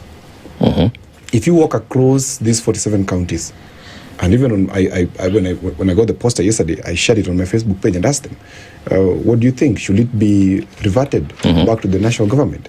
And a chair of health in one of these counties has told me, there's public comment, has told me, I am the chair of the health committee in the assembly, and I want this thing reverted to the national government. Counties cannot manage it. Okay? From my standpoint, and that is as the CEO of Chronic Disease Society of Africa, I look at it this way, that there are bits of health which can be handled by the county, but there are bits which cannot be handled by the county because of these following reasons. One, we have the question of political goodwill. We have the question of patronage, Nduh, at the counties. These doctors are people who are equally learned, just as we journalists are very learned, of course. But the question that happens there is that doctors are treated, and generally the healthcare workers are treated political patronage. You have to earn the goodwill of a governor and his minions. And most of the times, these minions do not understand what health is, because 6 to 7% of the CECs who are chaperoning health in this country do not understand what pharmaceutical policies, for example, are. They just say that they are appointed to oversee. You're overseeing something you don't understand. One, okay? Two, as he's saying, chief officers in most of these counties, some of them are doing very well, do not also understand why they are there. Because they're there to politic, they're not there to lead. And the question of health is the question of governance and leadership. Because once we leave it to patronage, then standards are put below. Once we leave it to 48 different employers, these healthcare practitioners are being demeaned heavily. So before we speak about anything else in the gaps, the first gap that must be addressed is the formation of a National Health Commission, which I know he has championed for before. And it's time that all healthcare practitioners, all of them, unite in one voice and talk about the establishment of a National Healthcare Commission that looks into their welfare, that looks into their earnings, that looks into their dignity. Because you find, for example, a nurse, is trained to specialize in mental health care. Yes. But then you find them redeployed at a county to a pediatric section, whereas this nurse would be effective at a mental health care section. What are we doing? We're having misplaced what? So what would the formation of that commission achieve? Because from what you're citing, we have a structure on how our healthcare system should work. We have the software. We know how, the operationalization of it. But then you also have the humans.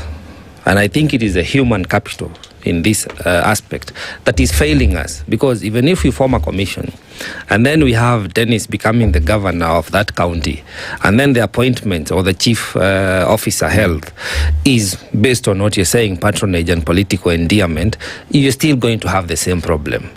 So in a manner of speaking, is the devolution aspect by itself the problem, or is it the people that we have entrusted, beginning from the CS health all the way down or all the way up, depending on how you look at that pyramid? You know, something interesting, I would not want to look at personalities. Right. For one reason, that personalities often change. All of us in this room are different in our own ways, and leadership, as we see it, is different. I look at systems, okay? And as long as we don't have a system that is productive, then we are expecting a result. It's just like saying, development is by empowerment. Empowerment is by Harambe. It's stupid. Where a CS carries 10 million to Harambe and says this is empowerment. That is stupid, because that's not a system. It can't create people. Systems create people. Okay? Now, if you come back to this very question, health as a question can be tied into 3 or 4 sections, in my view. One, preventive health can be handed over to the county. They have the CHPs, they have the CHVs. This country, and Dr. Miskela knows this, we wait for the patient to show up, and then we start talking about health at the time that the patient shows up for diagnosis or for screening. What are we doing? By the time the patient is showing up, already something is broken. Okay? One thing that we should focus on, just like Cuba is doing, focus on preventive health. If we focus on preventive health, we're going to cut down the cost of treatment by more than 50% of our budget that we're talking about. And that focus on preventive healthcare should be given to the what? To the counties. As CDSA, what we do is we do a lot of public education on different issues. Like just the other day, we were doing something about respiratory illnesses in Siaya. And we find out that if a lot of effort was placed in preventive health and handed over to the county specifically to continue it, give them some little money, let them do education. Education is easier than treatment, because treatment, we need standardization. Health is a national security question, just like education for me, just like transport for me. It is in this country where we're having a free market, where transport is in the private hands. Okay? Where health is a business. Where education, we have private schools where some children are dying in those private schools because of lack of standardization. Now, unless we standardize and agree that preventive to party counties, but on the issues of treatment and the issues of healthcare professionals handling, let's leave it to the national government. The issue of infrastructure, as you said, counties are messing a big time. There are some of them which are doing very well. You've seen like Kakamega put on a level 6 facility, which of course they're handing over to the national government. Beautiful. And many more level 6, level 5s, level 4s, which they've built. But the question is, if you go to some counties, can I surprise you, for example? Siaya County, this is year what of devolution? Year 13? 14. Year 14. There's no renal section. Renal unit. There's no ICU. In Siaya? In Siaya. I was shocked. The whole of the county? The whole of the country. But I saw they launched a morgue the other day. I mean, I was shocked. Guys, it's Daktari. Daktari. Yeah, it was everywhere. Yeah. Yes. Daktari, when you look at healthcare, one of the key things that continues to be discussed is the resources that go into it. So national government would read their budget policy and how much they're putting into health. But if you look at, even when it comes to the equalization, what goes to the counties, it is, we will give you 400 billion shillings for you to decide how much you will put where. There has never been a conversation on, we are giving you 400 billion, but this amount should go into healthcare because it is important for healthcare to be a win in the counties. We look at conversations, even the construction of level 6. I wonder why a county would be putting up a level 6 hospital, which in its entirety, that's the work of the national government. There is issues to do with collaboration. But one asks the question, if the counties were using these funds to enable the facilities, the resources that they do handle, then that would help in enriching healthcare in these counties. Is UHC a reality in this country, or are we trying to achieve it, or is it just another political gimmick for us to say there is something to talk about? You know, my namesake, as I sit here, I really get enraged. I really get angry because everybody knows the problem. The governor knows the problem. The president knows the problem. The minister, we talk about all these things with them in the offices. They know where the problem is. They know where the failure has been. Whatever is lacking is just people are selfish.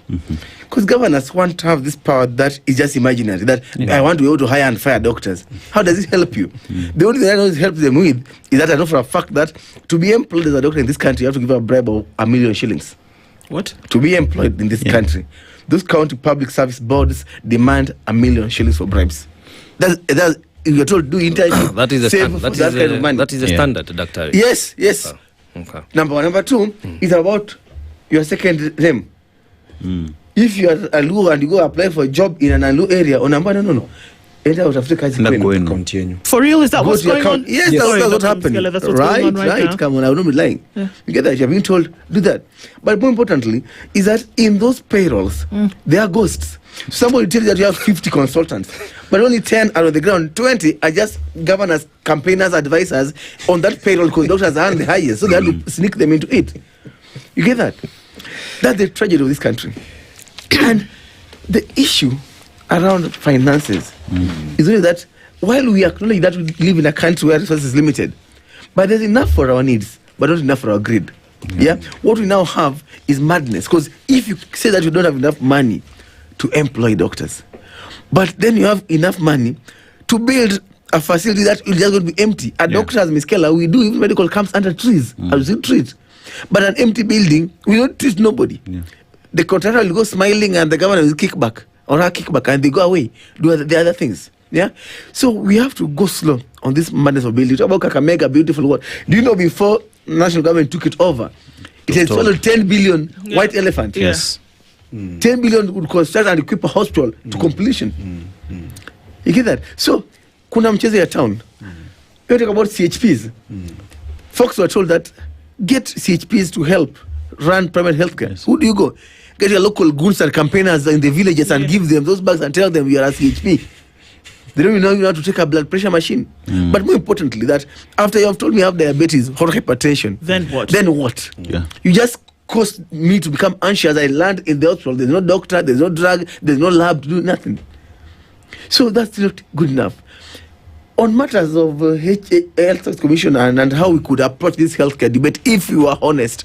And I challenged you. Yesterday we were with the Honorable Duale, and I told him that go tell the president that if he truly cares about Kenyans and cares about UHC, him and all the presidential aspirants who intend to vie must commit to Kenyans that they must give us a referendum in the next dispensation.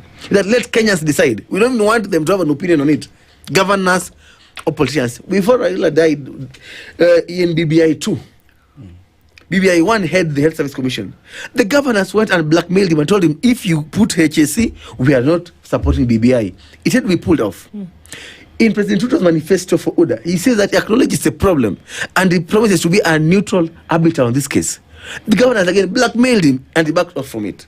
And they put this thing, Chechirak, some moribund, toothless body that cannot even help us with the inter-county transfer. Like today, my mother is sick in Kisumu. If I chose, I want to go live near my mother, I can't transfer from where I work to Kisumu. Or even if I have a spouse in Mombasa and work in Bungoma, we may be as interns in one place and I got a job in another country. Daktari, I can never live with my wife together because you can't even transfer within the same country. Daktari, allow me to ask, because I mean, I don't want to come out as if you're holding brief for the president. One, I think the issue of public health is an issue of internal security. Therefore, if we put politics aside, we must agree that the way we dealt with terror or terrorism, terror attacks, is equally important on how we need to deal on matters health. I don't, in my opinion, and I want to be corrected, I don't believe it is an issue of a governor or a president or a CS. It is an issue of incompetence, in my opinion. I agree with you. Because even when we talk of letting the national government or now centralizing the health matters, you also have to look at the facilities that are being run by the national government today. Kenyatta National Hospital, Moi Rifaro, the Jaramogi Oginga Odinga. You look, I mean, there are about 6 or 8 or 10 facilities which get direct funding every year. Today, in this budgetary allocation, we have about 48 billion going to those facilities. And the just concluded financial year, they received almost a similar amount. But you don't walk to Kenyatta today and realize the impact of those resources. You don't walk to Kenyatta today and realize that the personnel and the welfare of the people working there has been catered for. So the real conversation, in my opinion, is not about one, lack of resources. It's not about lack of personnel, because every day we are graduating people. It is about the people we have in office. What would happen if we agreed that universal health coverage is a basic right that must be? Must. It is not a constitutional crisis we are having. I don't think centralizing it would solve the problem, because you still have maybe the same characters working in those corridors. But we look at not the constitutional issue, but the implementation and holding people accountable. When CS tells you that he knows there is fake medication, it is there today in the dailies. Who takes responsibility? Whom do you hold accountable? To dispel the myth that the level 6s have failed. Let me tell you, if not for KNH in this city, this city would not just this city. KNH carries such a huge burden that even a mother with cervical cancer in Homa Bay, I meet her in the clinic in KNH. I've traveled the whole night to come to KNH. KNH is overwhelmed. If not Kenech, this city would crash. People come from Marsabit to Kenech. I refer from Embu to Kenech. What we should do? You don't see that as a crisis by itself? The crisis is because the counties have failed. If you kept, why would a woman who's pregnant come deliver in Kenech at level 6 when there could be maternity units in every other sub-county? Level 2, yes, 3. Right. You go to the UK, the NHS system, you don't just walk into King George Hospital. You start to call they call them surgeries. Yeah, the small facilities before you get there. On the matter around how do we then devolve health in a way that makes sense? Yes. Initially, I used to be a huge proponent of the Health Services Commission. Yeah, where we wanted this centralized body that will handle the HR bit of things. Yeah, the employment, the promotions, because we have had over 120 strikes in this country from devolution, and the basic things, not at the salary. Right now in Isiolo, we are on the 3rd month without a salary. How do you work a doctor 3 months without a salary? In Meru, they are on their 10th year without any promotion. They are on a strike there on week 5. Kericho has also begun a strike also. Yeah, and we are having so many of these counties doing strike because of basics. Just promote me, give me a medical cover. In Isiolo, they have no medical cover. Unakatwa SHA, our remit. Retirement, unakatwa haipeleki kwa retirement. They can't deduct pay, they don't give care, you can't even file your taxes. You have no medical cover. A doctor just took a loan of 1.5 million the other day to pay her bill. Yeah. We have in Transoia, we have a strike going on. Why? Medical cover. There's a doctor who has a cancer. She can't go surgery because of lack of money. There's one who needs digital transplant. Can't. We have another one with a open heart surgery need. Can't. And these are the realities that doctors have to do. Those are doctors, county employees. But doctors have to make the loudest noise because we can see it. So what would I suggest if the governors find it so hard to release the HR function, which they have insisted that they can't let go? And I still know that even when you give them to buy drugs, they won't buy the drugs. I'm very sure about that. So then why don't we then say that healthcare looks like it wasn't what the governors thought? Because for them, they thought that when they see these big hospitals in the city, this big private charging a bill of 5 million shillings, they're like, this money, wow. Yeah. What about if we say that let's devolve level 1 and 2, where it's community and dispensaries? They have done a good job with the ECDs. Absolutely. That was the example I was going to give. Then when we go into the curative, which is the most expensive part of healthcare, then you say that this is now slightly beyond you. Let level 4, 5, 6 national, level 1, 2, 3 county. Get that? Then we tell them that if you invest in preventive care, $1 invested in preventive care saves 9 in curative care. Then we'll start going the Cuba way. We start reaping the real benefits of the evolution that was, if they're willing to do that. But are they? Jacob, is healthcare in Cuba publicly funded? Or do they have a model or equivalent of a mongrel we call SHA? Because I think, in my opinion, if we can graduate our healthcare to publicly funded health system, we might be able now to standardize in a manner that now you don't have to labor the numbers for you to get compensation as a facility. But I don't know if you have reference from Cuba or any other country. I have quite a number of references that I can make. One, we have Thailand, which for me is one of the best universal health coverage formulas in the world. In fact, the best in the world. We have Rwanda. I know it's quite an autocracy, but its health systems are working.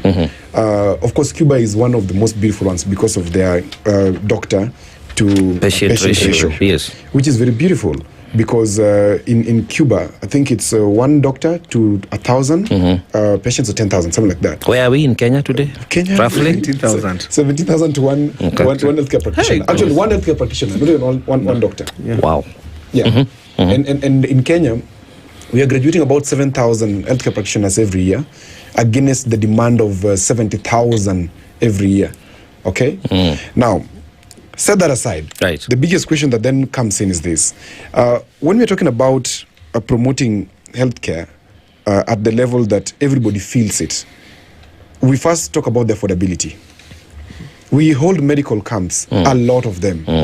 I can tell you, so many people who show up at the medical camps, they are struggling with one question, affordability. Because even under SHA today, you still have to give something. Apart from the cover that is given. And that's a concern. if you go the Thailand way, and that's what we've advocated for, and just allow me to say it because the moment we start getting tired is the moment they start listening, that we must levy high-risk consumables so that high-risk consumables fund our healthcare. I don't know, Ms. Keller must have done the calculation on how much we need to fund our healthcare end to end. If we, for example, levy just a shilling on bread per day, bread is a high-risk consumable. The public may not want to have that discussion, but it's a necessary discussion. Alcohol is high-risk consumable. Processed sugar is high-risk consumable. Tobacco. And so many more. Soda. In fact, soda is a useless thing. Soda is one of the most useless things that people take. You take a lot of soda, it does not add any nutrition to your body. It only promotes insulin resistance. In your body. It tastes nice, yeah? But it is affecting you badly. Today, 60% of chronic kidney diseases, I can tell you, is a result of mismanaged diabetes. Okay? Sugars, yes. Yes. Mismanaged diabetes treatment. And it accelerates further and leaves you at cancers, leaves you at, I don't know, they call it diabetes foot or something. There's so much that comes with it. Now, the moment we're not talking about affordability, we are not starting to talk. And counties cannot handle the question of affordability. What does that mean? They can't handle financing of health in terms of generating money that can assure every citizen and resident of the county that you can walk into a hospital and get treated. Counties cannot do that function. Can't or won't? Cannot, will not. In fact, the worst part of it, I hate to interrupt you, yes, is that they're not just inputting money. Yeah. It's a scandalous what the countries are now doing. Countries are now dipping into the... You see, the Sham came and said that they reimburse facilities. Yes. Yeah. Money is sent to bank account to the... Now counties, when they hear that shares reimbursed, the governor comes for his cut, and they come for it in cash. Cut of what? Whatever share given. How does he have a cut? The other day, one of the south of the country, where we were lacking drugs, labs were shutting down, child delayed to reimburse. Then the money came like this. The first person who came for this share was the governor. Came akachukua yake. Mnaambiwa ile imebaki mjipange nayo.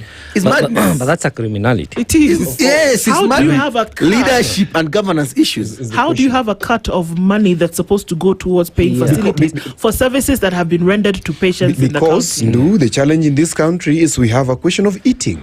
Yes. The eating question is a big problem in this county. In this country, there are several counties which, of course, are doing exemplary well in terms of medical whatever. They're doing exemplary well. As much as we would like even to bash, let me just rebut on this. We would like even to bash Kakamega County for that 10 billion thing.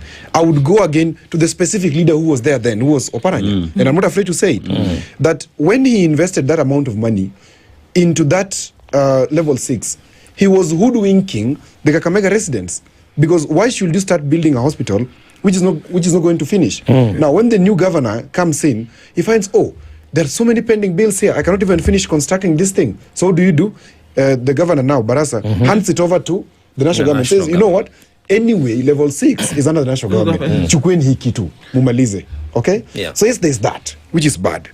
The biggest question is the extraction mentality that we're having as politicians in this country. We want that when we go to counties, we don't go there to lead those people. Because look, it is sensible, Nduh, that if you look at yourself, in 40 years from today, God willing, all of us remain alive, and you are retired, and you've gone back home, and you have a heart attack, okay? I know it takes between 5 to 7 minutes for you to be saved. Today, if I go to Kabondo, where I come from, okay, and I suffer a heart attack, I'm slim, yes, but I can have a heart attack. There is no ambulance which will respond in 5 to 7 minutes. Because those ambulances are not there. But how much is an ambulance? Equipping an ambulance? But it's so cheap. Yeah. It's about 40 years. Yeah. When even right now, if you think you're a middle class, you're a governor, you don't care about public health care. Yeah. You take your family to Masai Mara to see the migration, you get a road accident. Will you be saved where you'll go to? No. Or you go snake bite you and doing in the village. Can you be saved? But they are lifted. They are lifted to... The extraction mentality. A governor for Meru, the former who said that they want an airport in Meru to be able to lift them when they have medical emergencies. So would we be in order then to argue that the issue is leadership? The issue largely. Now, when you talk about leadership, right. Let's go to the question. When you talk about leadership, what creates leaders, or what is it about leadership? If you look at political systems, you'll understand one thing, that when countries are small, they're made by people. I want to give an example of Rwanda. It's a country that I like giving an example of, but politically it's incorrect. But I'll just give it nonetheless. Rwanda is a very small country. when it was in a mess in 1994, in fact from 1894, because the genocide is a 100-year issue, from 1894 to 1994, there was a mess, there was no leader. Right. They're just people, tribal chiefs, etc., masquerading as presidents and things like that. But when Paul Kagame took over the reins of power there, he made Rwanda look like a country. He made some systems functional there. In fact, the democracy in Rwanda is far much better than ours. I can tell you that I've been there. Far much better. The only question is that the presidency is not touched. But hapa chini, everything is touched. The systems are working. Yes, because the country is still small. Now, when countries become big, they make people. Our country started from a wrong foundation. And I'm not afraid to say it. Jomo Kenyatta, the first president of this country, messed us up. His mentality was extractionist. He extracted to a level that anybody who was coming after him just wanted to do what? To also extract. Now, 60 years later, the country is now big. Our democracy is mature. Tunapigwa mfano. You go to Tanzania, they're talking about, look at the judicial service of Kenya. Look at the health whatever of Kenya.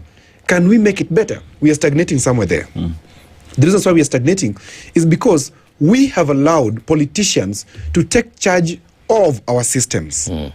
We must institutionalize, and that's why I may always say, healthcare needs a round table. Where even in that health service commission that I'm talking about, let us have COG represented there.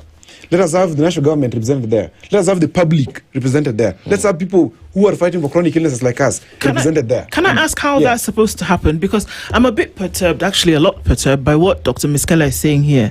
That if money is released from the exchequer, because this is exchequer release of money to counties, or rather to medical facilities through SHA, or whatever the case may be, Ministry of Health, for money that's owed to them, back payment for medical services that were offered to patients, right? A governor comes to take their cut. I don't understand how it becomes their cut, but anyway, comes to take their cut of this money for whatever they felt. Maybe they breathed in a meeting somewhere, so they imagine that some of this money should go to them. Odhiambo, these are the same people that you're asking to be on a round table to have a conversation about how you need to make health better. I'm a proponent for, if you succeeded in contributing to the problem, you cannot be part of the solution. The challenge, Nduh, is that you have a very brilliant thought. But the challenge in this country as well is that we have a problem with the base, which is the voter. Today, you and I and Miskela and my friend here and Dennis, we know that this is how things should be. But when it comes to voting, that mwananchi at home does not recognize that, hey, this fellow has a question with ethics. Don't vote him in. They'll vote that thief in because Africa, today, Africa, not just Kenya, has two publics. We have the primordial public and the post-colonial public. The primordial public is the one that believes that stealing is bravery. They believe that if you are a thief who steals and robs people and brings to us, then that is beautiful. So, Nduh, as much as we'd want to say, these people should not sit at the table. Unfortunately, the system down there is producing these people. Because you today try to contest in Nairobi, they'll tell you no. Dr. I'm asking the question, yeah? When you look at implementation of healthcare in a country, it is a policy issue. In Kenya today, as we speak, there is a policy position where you'd say this is the national government policy position. When it comes to the counties, we have 47 different policy decisions that handle healthcare on that level. And one asks the question then, as a country today, what is our healthcare policy that is supposed to take care of wananchi? Because one would say it would be easy if we have two policy positions where we say we know national government handles this, and we have another unifying policy that handles issues at the counties level 1, 2, and 3. But here we have 47 different policies, 47 different decisions, even on matters to do with human resource, on preventative CHPs. Can we operate in saying we are offering healthcare to wananchi with a confused system, confused policy positions that does not offer solutions that we talk about today? Yeah, you know, in Schedule 4 of the Constitution, it talks about that policy is national government function, just like labor standards. Yeah, but many a times, because of gatekeeping and just selfishness, just not caring about the mwananchi, the people then who are bestowed with the responsibility at the county level, they don't look at this opportunity to serve from point that how can we help our people? Yeah. Today, if the PS of health were to call chief officers who are his equals in the counties together, or just do memos to them or guidance, or they not come. They say we are not involved. The other day, interns were being sent to the counties. They're going to 6,000 new workers being sent to help in the counties. None of them turned up even in MOH to talk about to receive them. During COVID times, every county was given almost 400 million to build ICUs and facilities. Tell me why you still don't have ICUs in county like Siaya, in Siona, if people are given money for this, and they didn't do it. Because they know that he does headache, Unela. But I like what has become of this country lately. That finally the young people, and even the older folks also, are finally connecting their problems and their leadership. People are finally saying that we don't have this because this is wrong. In fact, for me, if the Gen Zs wanted to change this country, forget about reaching State House Nairobi, it's just too complex. You just start by chasing those governors in the counties, because they're responsible for some of the most direct troubles you have. People think that building a road or launching a water project is the most important thing in their lives. But people repeat that beautiful road you are building, that dual carriage to Western Kenya, will be used to carry dead people who come to die here in Nairobi seeking care. Giving 700 billion for education is perfect. But I'd rather have an ignorant man live up to 80 than a professor die at 40. A sick policeman won't go to work, a sick doctor won't go to work, neither will be a sick student.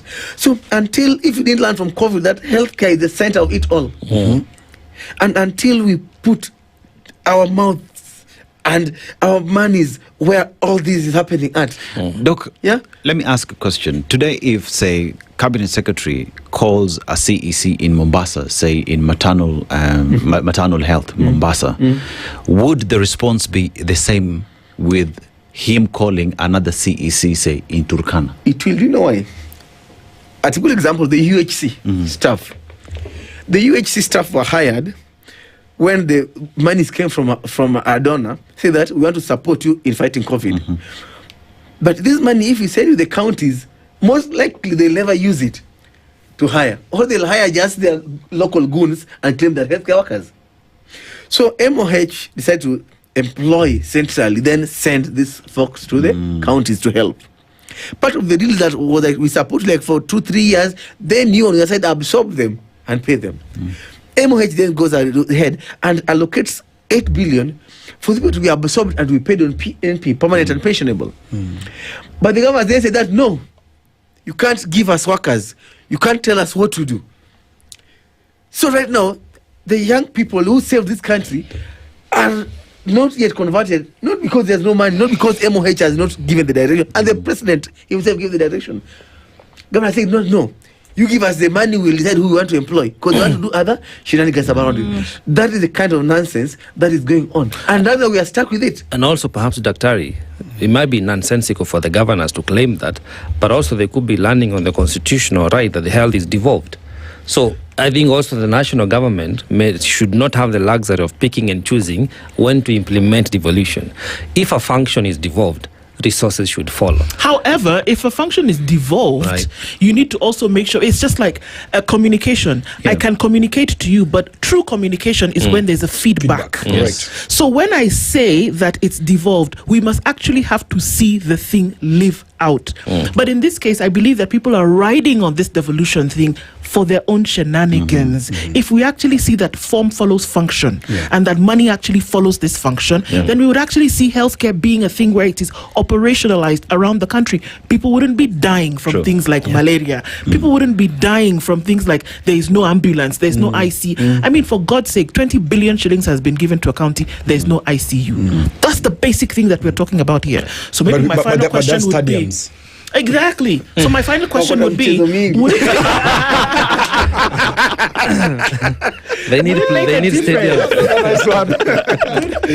it make a difference if perhaps the law on devolution should not change? Where the law should change, is a question, is the insistence that everybody, as Dennis often asks for, let everybody use the public health system from top to bottom to in the middle. You will ensure that then it functions. Does that make sense? Yeah, I think that it is dishonest as a parent that in the morning you make a breakfast for your kids, tell them kunywa chai hakuna mkate, then wewe on your way unanunua mkate ukikula ukienda kwa ofisi.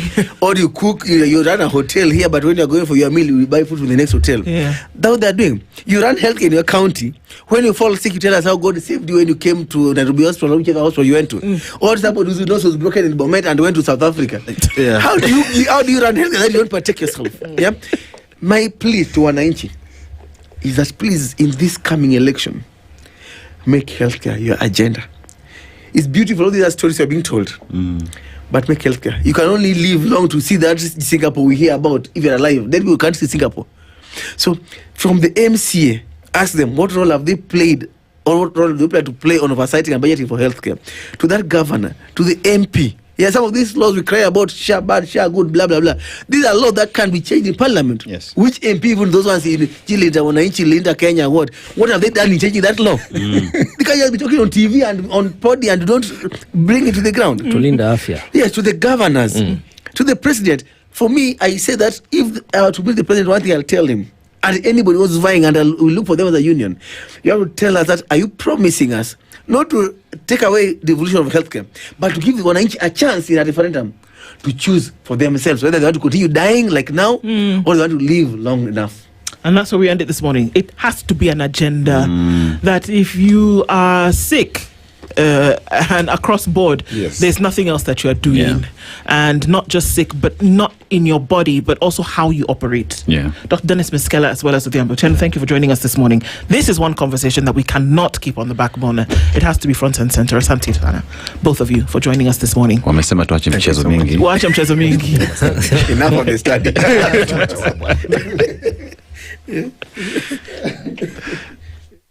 The latest news from around the world. 94.4 Spice FM.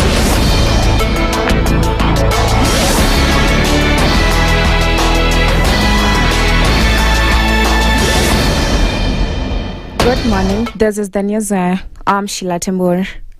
The IEBC has warned that rising political violence could undermine the credibility of the next general election. Speaking during a public dialogue in Kitale, IEBC Commissioner Alutalala Mukwana condemned the use of hired guns to disrupt political meetings, alleging that some politicians are financing the violence. He warned that those found responsible for sponsoring criminal acts or using abusive language will face legal action.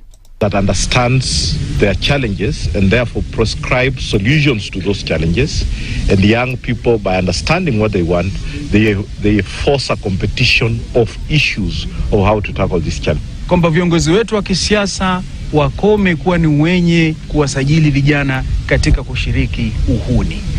Kwa sababu unaposhiriki katika uhuni unavunja sheria. Na iwapo hatutaweza kusimamisha uhuni, hali ya uchaguzi haitakuwa. Meanwhile, Kirinyaga Governor Anne Waiguru has urged IPOA to thoroughly investigate all reported abductions linked to the recent protest. She warned that failure to address political violence and insecurity could undermine public confidence in the 2027 general election. Kwa sababu munafanya kazi yetu iwe ngumu sana. Kutetea serikali kama hiyo ndio itakuwa kila siku ni news. Ikifanyika as the independent policing authority, please do your job. Wafanye kazi wasifanye? Wafanye, kwa sababu they have all the tools necessary. Ndio watu wawache kusema ni serikali, kwa sababu kuna wale wanataka kufanya siasa na hiyo maneno.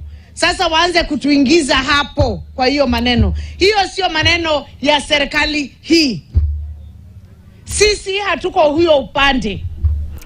To matters health, the government says it has cleared 84% of pending claims under SHA, dismissing reports of widespread payment delays to health facilities.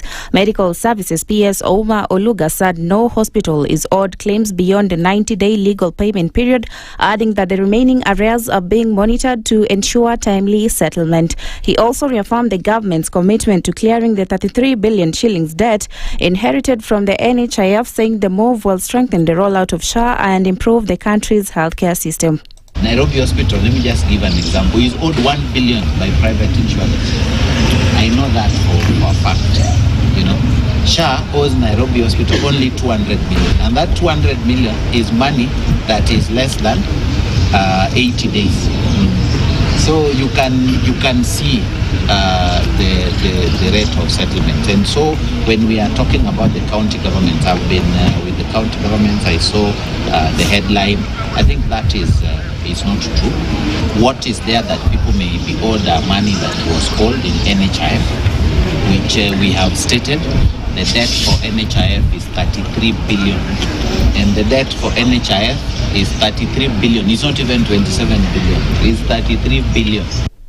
Interior PS Raymond Omolo has proposed amendments to the Cyber Crimes Act to strengthen efforts against rising digital crime in the country. Omolo said the changes aim to curb cyber attacks that threaten national security, government systems, businesses, and internet users. He said cyber threats are evolving and must be addressed through a legal, stronger framework to keep us with emerging tactics used by criminals. Threats are there.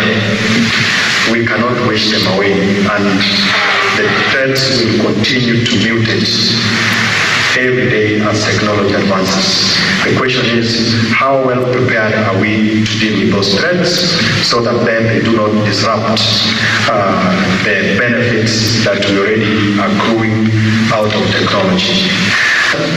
And I want just to, before I invite the PS, to give guarantee and assurance both to the people of Kenya and also to the delegates present here that the government is fully committed to deliver a secure cyber. And that's the news. I'm Sheila Tembur.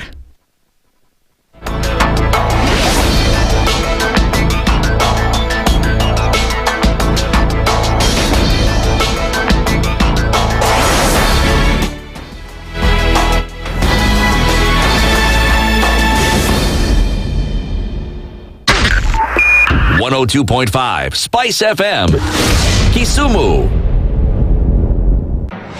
The following takes place from 6 a.m. to 10 a.m.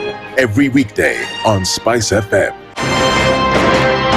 He is himself actually has admitted that he bribed members of parliament, so...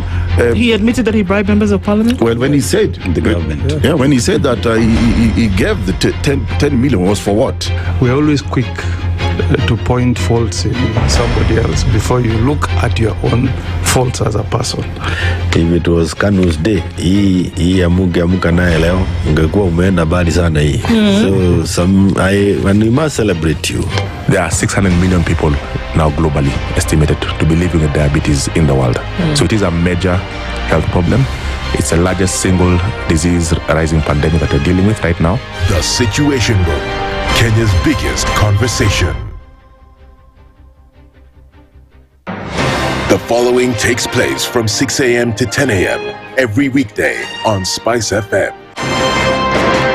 Presidency is fairly interesting in the sense that it will actually take us to a new consciousness. Swali zile watu waulizi na swali muuliza na shangala ni aje kwani huku kunaendaje? 30 billion shillings annually on travel alone in public service. A Kenyan can even demonstrate every single day of his life that Ruto must go. That is the only message of his demonstration. That is his right. That bribe blinds the eyes of the wise and subverts the cause of those who are in the right. This is the Situation Room, the only way to start your day. The following takes place from 6 a.m. to 10 a.m. every weekday on Spice FM. Members of parliament, they go to settle, they just promised they get given tea, mandazi, and 100,000. That's not development. External borrowing, 589 billion. Are we on the same page? What did parliament pass? If anything happened to our president today, God forbid, that man would become president. Na ndio alilenga hizo stories za Shakahola. The real thing is our constitution has only one person who is accountable to us. This is the Situation Room, the only way to start your day. Mature, intelligent talk every morning. Spice up yourself.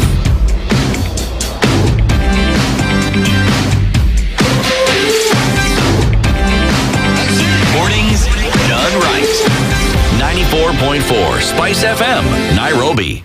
Our conversations continue at 9 minutes after 8 o'clock, and a very good morning to you. If you're just tuning in, this is the Situation Room, and we get into a conversation that will have many diplomatic, political, global ties here and there, but necessary for us to have, because from about 8 weeks to 9 weeks ago is when people knew about the Strait of Hormuz. Before that, people were concerned. People never really knew that this was the corridor through which a lot of what you get actually needed to pass through. And then countries got into quite a lot of conflict, and there were threats of it closing. It actually did close at some point, and that then caused problems in terms of rising fuel costs and concerns and anxiety about whether people will then get the commodities that they need within country. And the two countries that were involved in this were the United States and the Islamic Republic of Iran. For us to now say that perhaps there is something where the two have sat and said, let's have a discussion, but let's talk about what exactly has happened in that. And His Excellency Ali Gholampour is the Iranian ambassador to Kenya and joins us in the studio this morning. Good morning, Balozi. Good morning, and thank you so much for having me here in your lovely program. And I wanted to convey my greetings to your audience and listeners as well. Thank you so much. Thank you for coming today, because there are many questions that are bound in terms of what exactly is going on now, and maybe we can be as basic as that in the first question, that what exactly is going on now, Balozi? In the name of God, the most compassionate, the most merciful. Just you mentioned about the kind of memorandum of understanding or deal, as you mentioned, that was reached between Iran and US, of course, by brokering and facilitating by a friendly country of Pakistan and few others. So now the situation is like a ceasefire, but as you know, there are many cases of violation of this ceasefire and this agreement that happened afterwards by the United States. You know, according to the deal and the agreement, total ceasefire and immediate termination of attacks should be observed by the United States and its allies. And the Strait of Hormuz also to be open for commercial vessels to passage, their free passage for 60 days until that time that the two sides to reach to the final agreements and arrangements. But unfortunately, the United States breached its promises and undertakings and attacked in several times on Iranian cities in south and the coastlines in the Persian Gulf. And of course, Iran again responded to defend itself, to exercise its right to defend, self-defense. But the point is that still both sides are committed, as they say, to continue with the terms of the agreement. It means that Iran is committed to the conditions and terms, and still the indirect negotiations and dialogue is continued at technical level. But Balozi, how can you say that you're committed to the terms of the agreement if the United States continues to attack and if Iran continues to retaliate? That's an issue, and that's why Iranian authorities and also those who were facilitating this deal, they are still insisting and requesting from the United States to be abiding by its undertakings under this agreement, because it serves not only the benefits of both sides and the countries in the region, but also it serves the interests of all countries around the globe. That's very important. Allow me to just hold on to something here. That usually, if we look at conflicts around the globe, for a ceasefire or an agreement, a memorandum of understanding to be reached by two conflicting sides, there is the consideration of the initial issue that brought this about. Iran having been testing nuclear weapons, which was within their rights to do so as a sovereign nation, did not sit very comfortably with the US. Now, after that is when we saw the escalation of this conflict over different issues here and there, with the inclusion and or not of Israel and other countries allied to the United States. Now, when we look at what happened thereafter and the first attack on Iran with the killing of Khamenei and all of these things that happened after that, one would imagine that a ceasefire would mean that there would be recognition, or at the very least acknowledgement, of the sovereignty of Iran to then do what it needed to do within a safe space. Has that happened? Yeah, to some extent this has happened because the United States eventually, and this is also a right which has been recognized by international law, and they again confirmed and reconfirmed that right for to not to interfere in internal affairs of Islamic Republic of Iran, and also to refrain from attacking the territorial or breaching the territorial integrity of Iran. So these are two basic principles in international relations, and it means that they have acknowledged again the rights of sovereignty of the Islamic Republic of Iran. So why would they attack if they have acknowledged this within the tenets of the agreement? That's why we do believe that they breached openly international norms and regulations, and it is so the countries, when they breach, they should bear the responsibility, and they should be responsible even though you are a permanent member of the Security Council of the United Nations. Well, Assalamu alaikum, Ambassador. No, sometimes the world gets confused because we have so many conflict areas, and we try to understand what is the essence of war, what is the essence of conflict. I would want to draw a bit of reference to Iran still. In 2020, I think in January thereabout, General Suleiman was taken out. And here we are, almost 6-7 years later, still talking about a conflict. And you look at the then purported threat, it was not about nuclear weapon, but it was about planned attacks, so it was reported. But Iran was put in a situation where they have to defend themselves and say, we are innocent, which comes out as oppressing a victim and then telling them to justify why they were oppressed. What I'm trying to allude to is the essence of peace building, because peace building mostly comes after a conflict. But those of these conflicts cannot be justified, in my opinion. One, Iran is not the only country that has been developing nuclear weapon. There are like 9 other countries which have even significant amounts of nuclear weapon, but we don't hear them going into war, in this case with the United States or any other country. Why is Iran perceived to be a threat to the global peace?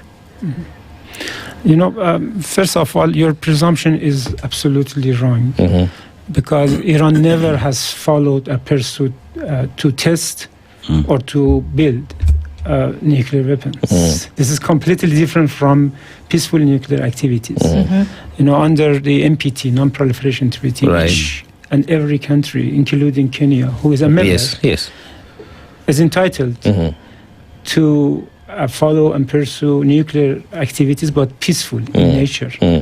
And those activities, peaceful activities, should be also under the comprehensive or under the safeguard activities. And Iran has been by the IAEA, and Iran has been compliant with that. Yeah, more than any other country. Right.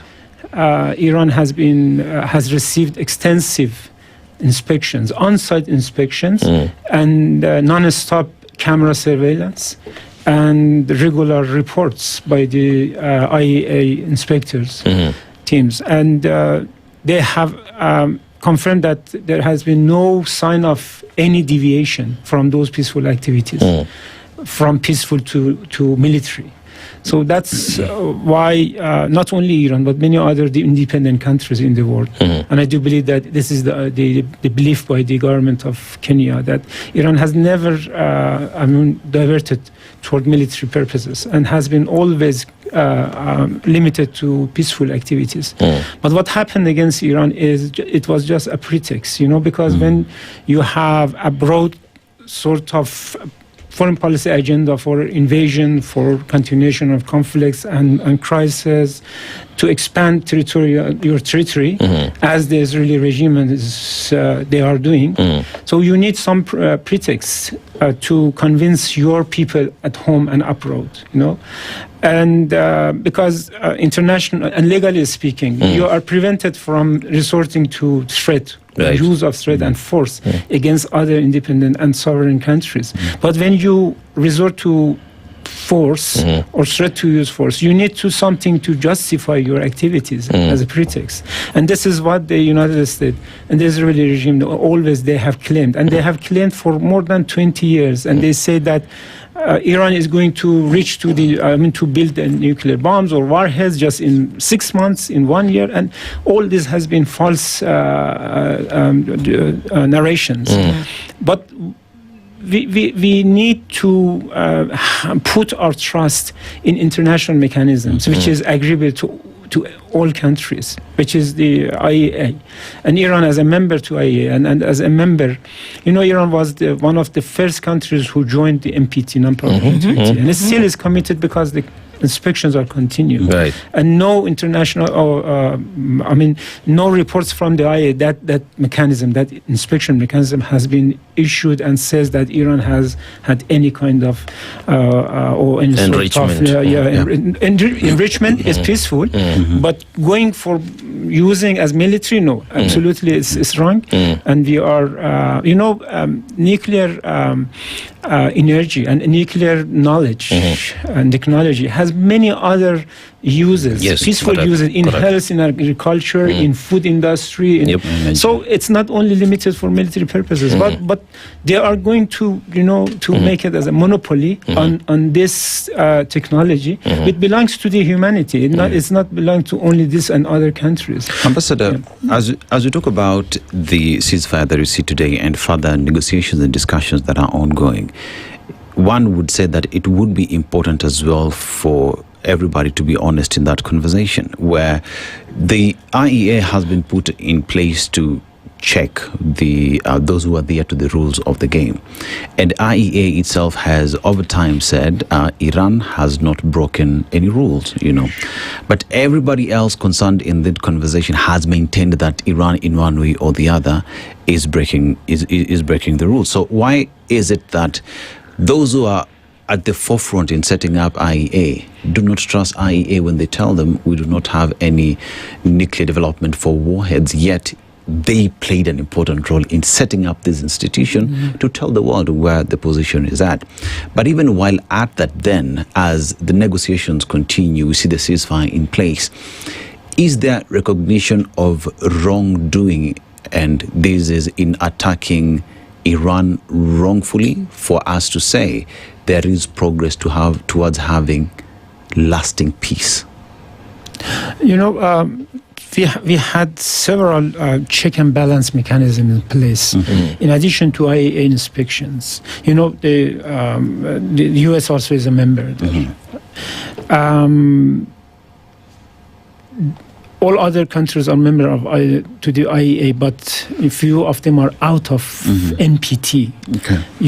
They are not a member to non-proliferation, and they are not committed. They just have built nuclear bombs, and they have it. They possess nuclear bombs, including the Israeli regime. They are a nuclear regime, and they are a real threat to others. And this regime, who is standing outside of this NPT regime, is, claiming that Iran is a threat, which is meaningless. And the United States as well, because we do believe that at this point in time, the United States is just take care of the interests of Israel, not its own national interests, and is following and playing in that ground that it has been provided by the Israeli for them.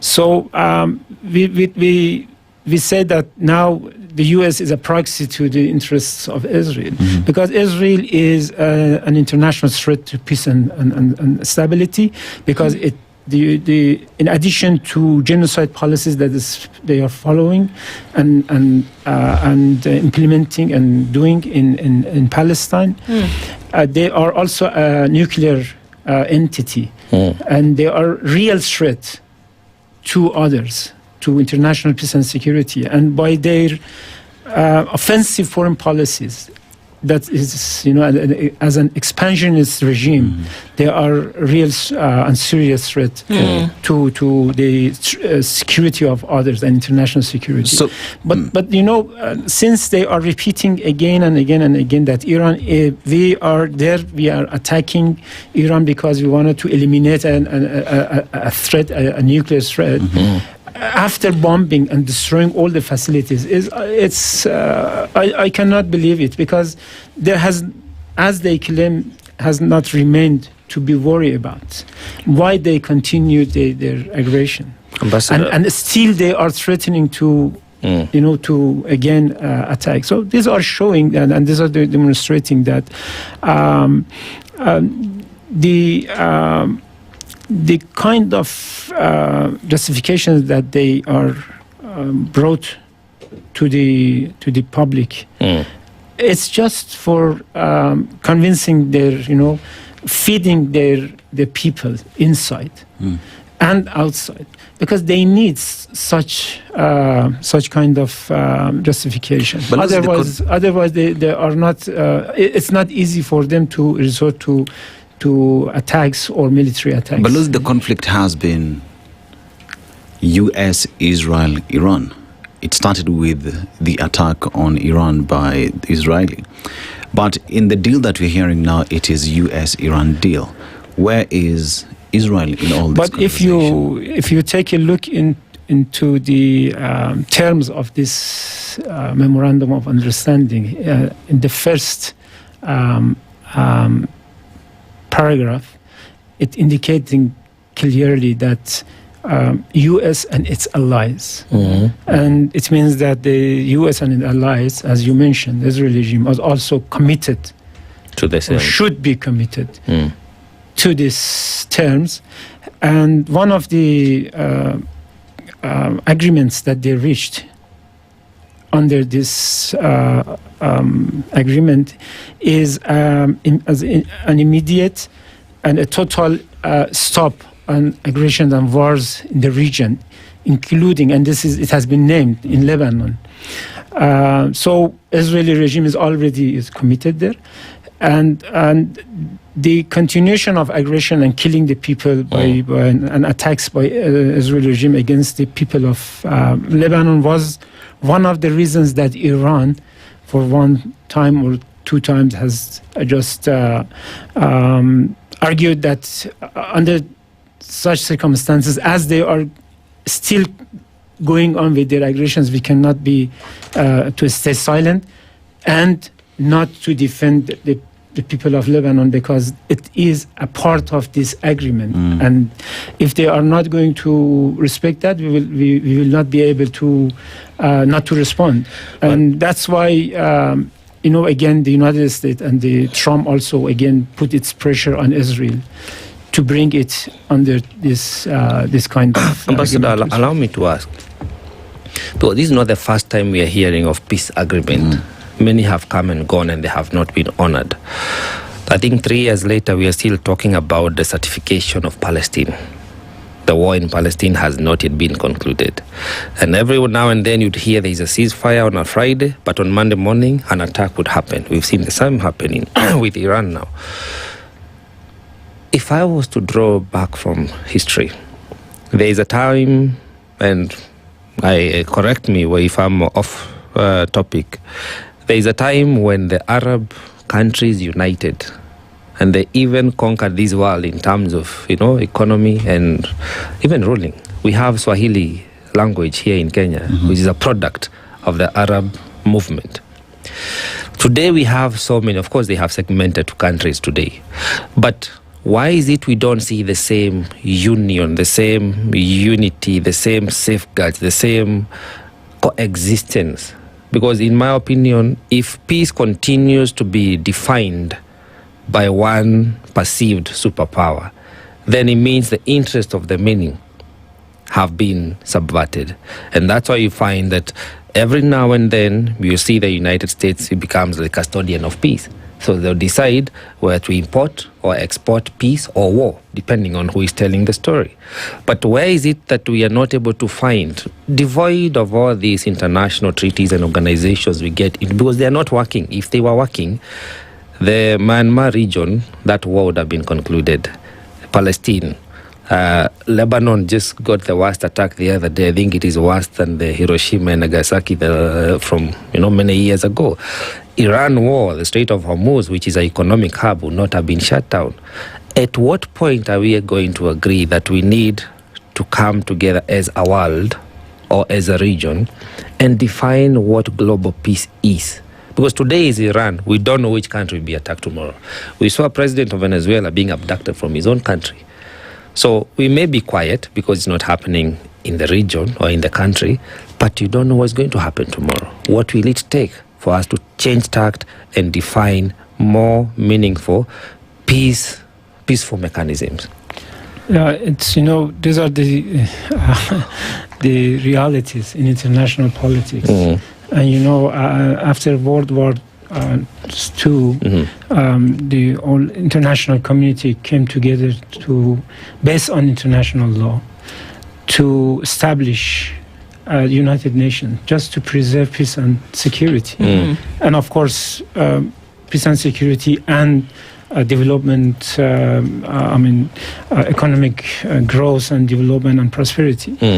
But we have been witnessing a lot of failures in that structure of and mechanism, which is the United Nations, and specifically the Security Council. That's why many, and I do agree with you, because nowadays many countries, including Kenya, Iran, and many others, they are calling for a reform at all levels, at international relations and international arena, for the economic architecture of international relations, the political and security architecture. And they are requesting, including African countries, for a vote, African vote, permanent membership and a vote in the Security Council. And that's why they have come to this conclusion that the current system is not satisfying. It's not sufficient to guarantee the peace, as you say, and what is required.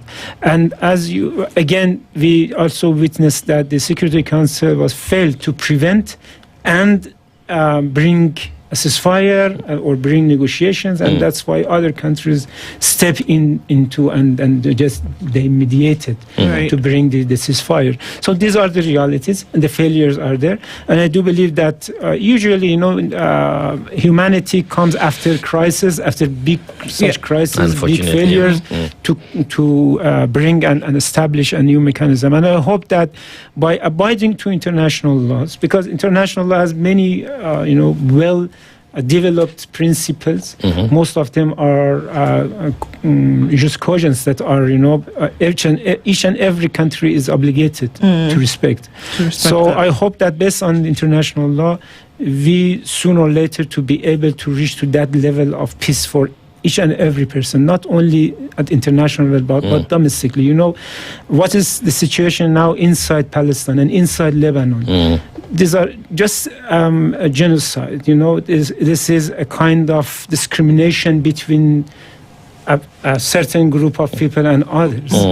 And that's why they are still continuing to killing others, and because they have the might, they have the power. So we need to come to a certain point that powers or the established government are not allowed to impose themselves as they do now in Israel or in Palestine or in Lebanon.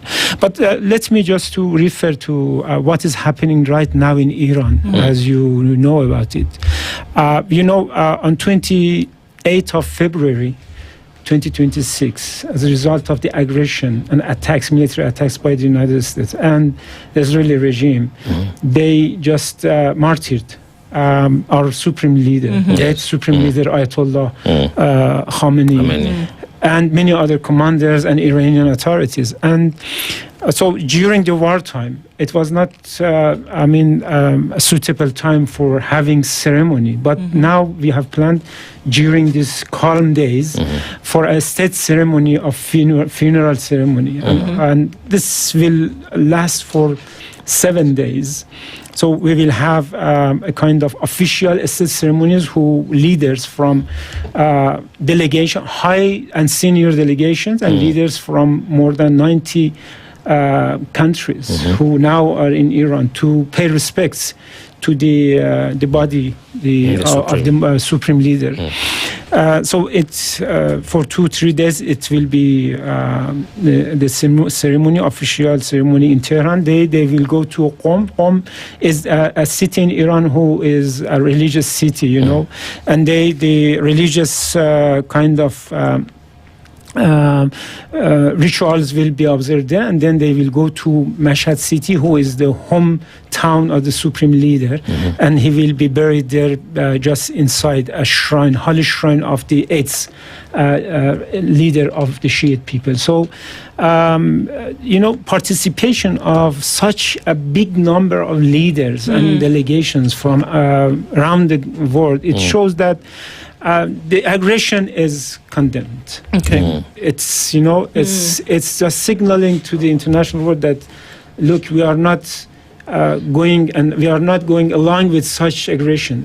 And the other thing is that the people of Iran and many millions of others who participating from from foreign countries, they showed that how respectful and how significant was the leadership of that supreme leader, as not only as a religious leader but as a political leader. Okay, I'd like to take a break at this point. We're talking with Balozi early this morning, but want to come back and open it up a little bit into international politics, and that we know that the world came to a standstill almost because nobody could get fuel.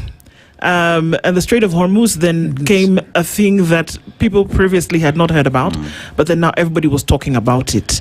Let's talk a little bit when we come back from this break about then what that means. Could Iran wake up tomorrow and decide, okay, well, this ceasefire is not working, let's turn off the world? Because that's essentially what happened. And then the role of international bodies in things like this. We'll come back and discuss when we come back from this break. Don't go away. This is the Situation Room, the only way to start your day. Traffic. All right, a quick look at what it looks like on the roads this morning. Not too much in terms of traffic. There is a little bit of it still coming off of North Airport Road today. And the thicker superhighway is now when we see that traffic getting into the city, moving really slowly as you go all the way through towards the Pangani underpass and then out towards the Globe Cinema roundabout. There is still traffic coming off of Cabanas going towards North Airport Road and then out towards Embakasi. Inbound traffic is also a thing there. There's something going on the southern bypass. Outbound traffic is slowed down significantly. Get us a shout out about what could possibly be happening there, and we'll spread the word. It could be just a stalled truck or something, but we need to know for sure. Let us know what's happening there. Surprise, surprise, there's still some traffic on Naivasha Road as it goes towards Kingara Road, and some of that down Ngong Road as well.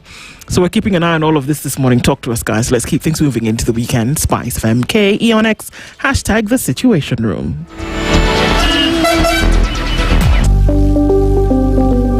Join us this Saturday, the 11th of July, as we talk to Dr. Maureen Owiti on our masterclass. She talks to us about fibroids, the symptoms, the treatments, and when to seek help as a woman. And on the Pink Lab this Saturday, we're talking to Professor Miriam Wanjiru Mureithi, who is the first female medical microbiologist professor at the University of Nairobi. Join us on the Pink Perspective on Spice FM with me, Ellen and Becky. Yeah, Yaya Sidewalk Sale is here.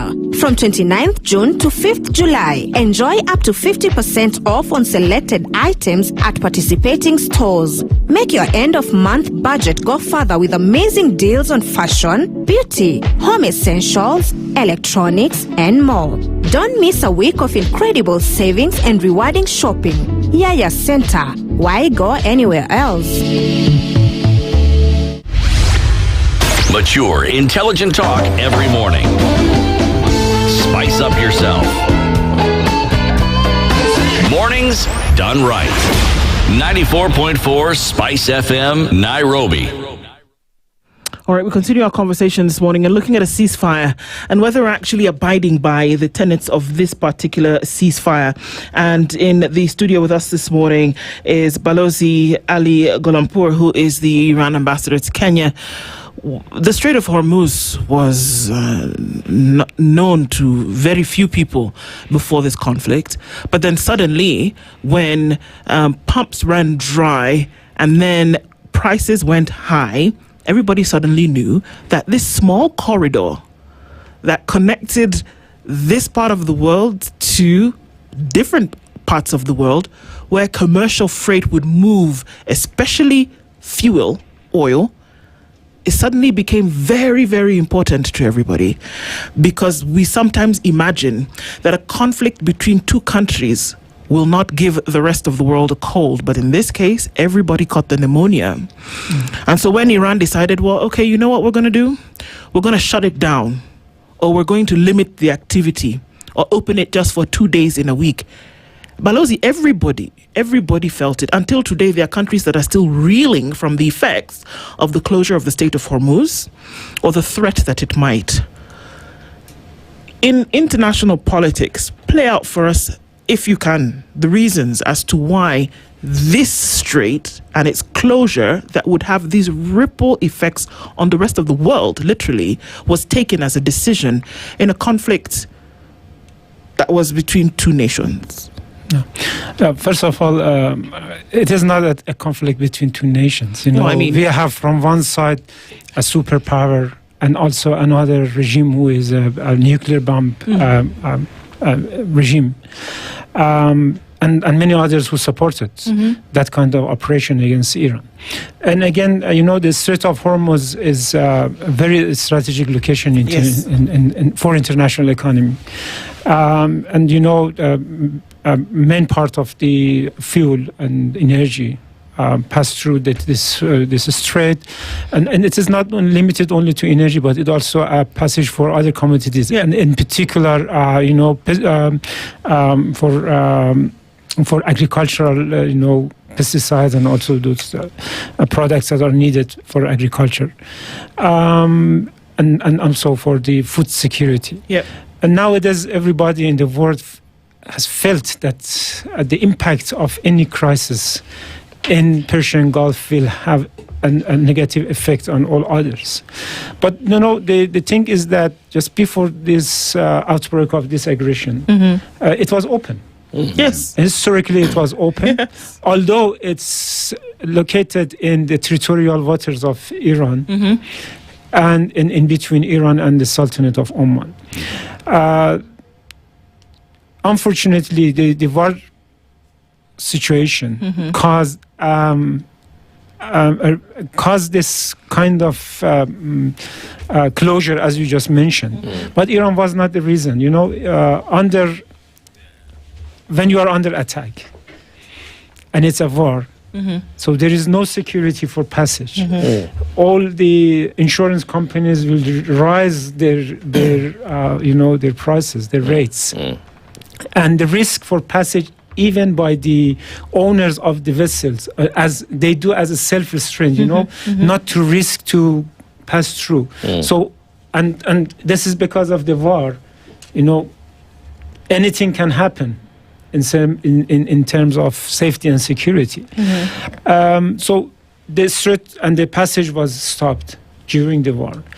And just during the negotiations between Iran and the U.S. facilitating by Pakistan, the Strait of Hormuz was one of the core issue areas that they were discussing and how to arrange for this strait for the future after the final, deal or agreement comes in. Yeah. And if you look at the language that they have put there, and this is an acknowledgement, that they say that the passage for commercial vessels for 60 days is free of charge, no limitation, no charge. And it's now the things that it's happening now. The vessels are free to do passage, but of course, the corridor, which is safe, the safest corridor that Iran has guaranteed for the passage. So all the vessels are free to move through this passage channel and corridor. And based on the agreements, after 60 days, the two littoral states, which is the Sultanate of Oman and Iran, of course, in dialogue with other countries in the Persian Gulf, will put in place arrangements for long and long run kind of passage, and also the cost of any sort of services that these two countries are providing for the vessels, according to international law, and of course the sovereignty rights of the littoral states. So this is the new regime, as I can say, that will emerge as during these consultations and this dialogue in the future. But for the time being, as long as the ceasefire is continued and lasts, for now it's for 60 days. That's almost few days of this has passed, but it is also extendable according to the terms of the agreement. And afterwards, we will have a regime which is free of charge. The passage is free and guaranteed, but the services that are provided will be subject to the charge. The services like maritime services, rescue, safety, environment. These are the provisions that are recognized in international law. Well, Ambassador, I understand the need for what I would refer to as diplomatic statements, because we are aspiring to a more cohesive, world, basically speaking.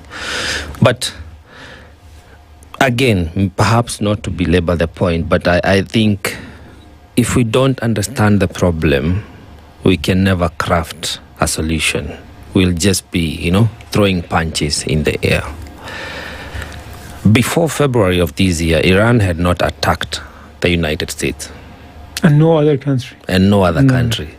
But now here not you as a person, but here is Iran trying to defend itself, how it is not a threat. Years ago, a similar situation prevailed in Afghanistan, if you remember. And earlier on, I even mentioned about the assassination of General Suleiman. At what point will the world say no to imposition and exportation of terror in the name of peace building? When does the world sit down and agree? It is the United States, in this particular case, that defines who is a threat and must be eliminated, that defines what parameters of peace are correct for the global world. We continue to see, and again I say, the genocide and the desertification of Palestine. Olive trees that have been old for more than 50, 100 years, a source of livelihood, are being just chopped off so that people can be moved. So I'm trying to enlarge that conversation. I know it is important for Iran to retain its sovereignty and peace and economic power and develop as they should, like any other country in the world. But we have to agree that we have a bigger problem than just the Strait of Hormuz or the Iran crisis now, or even the Lebanon or the Palestine crisis. I think the major, or according to you, what is the bigger problem? Who is this that is generating conflict? Because if we can understand that, then we'll know perhaps how to generate peace. This is very, a question that everybody now tries to find an answer. Mm-hmm. Because I do believe that the international community and the people around the world, in all countries, they are tired of this kind of, everybody to attack here and under the pretext of the fighting against terrorism, or fanning the fire of wars, especially domestic and internal wars, including in your region, in Africa and many other countries, and Afghanistan and Syria and many other countries. Correct. So now everybody feels that it's high time to reach to a point that peace prevail everywhere. And the terrorism to be, removed or terminated. At least the pretext to use fight against terrorism for intervening in internal affairs of others. First of all, we need an international cohesiveness among those countries who may in the future to be a subject to this kind of treatment. Right.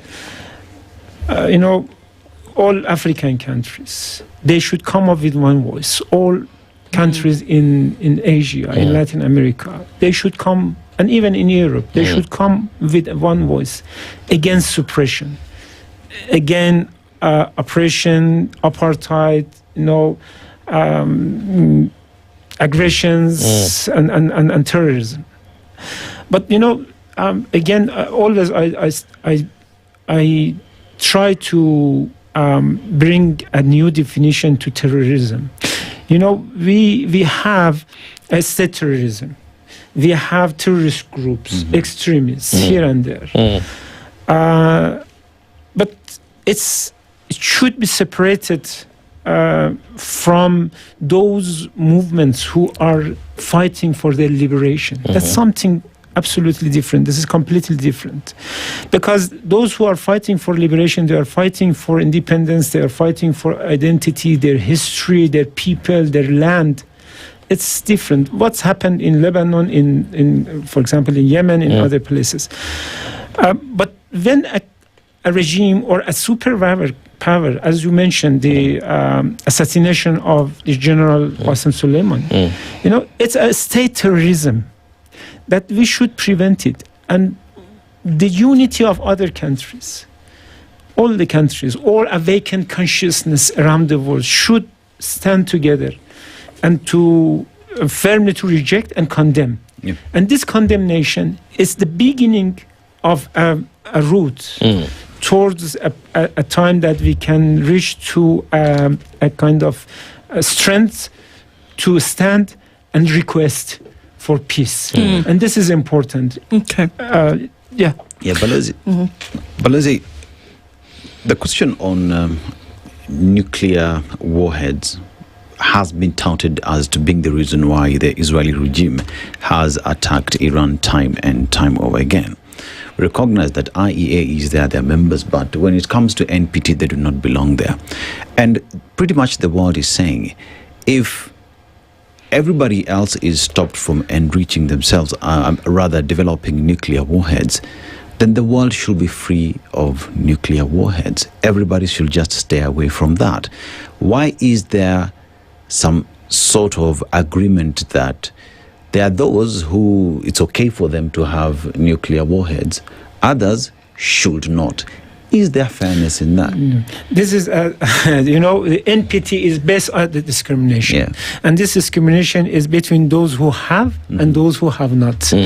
And, in process to joining to NPT,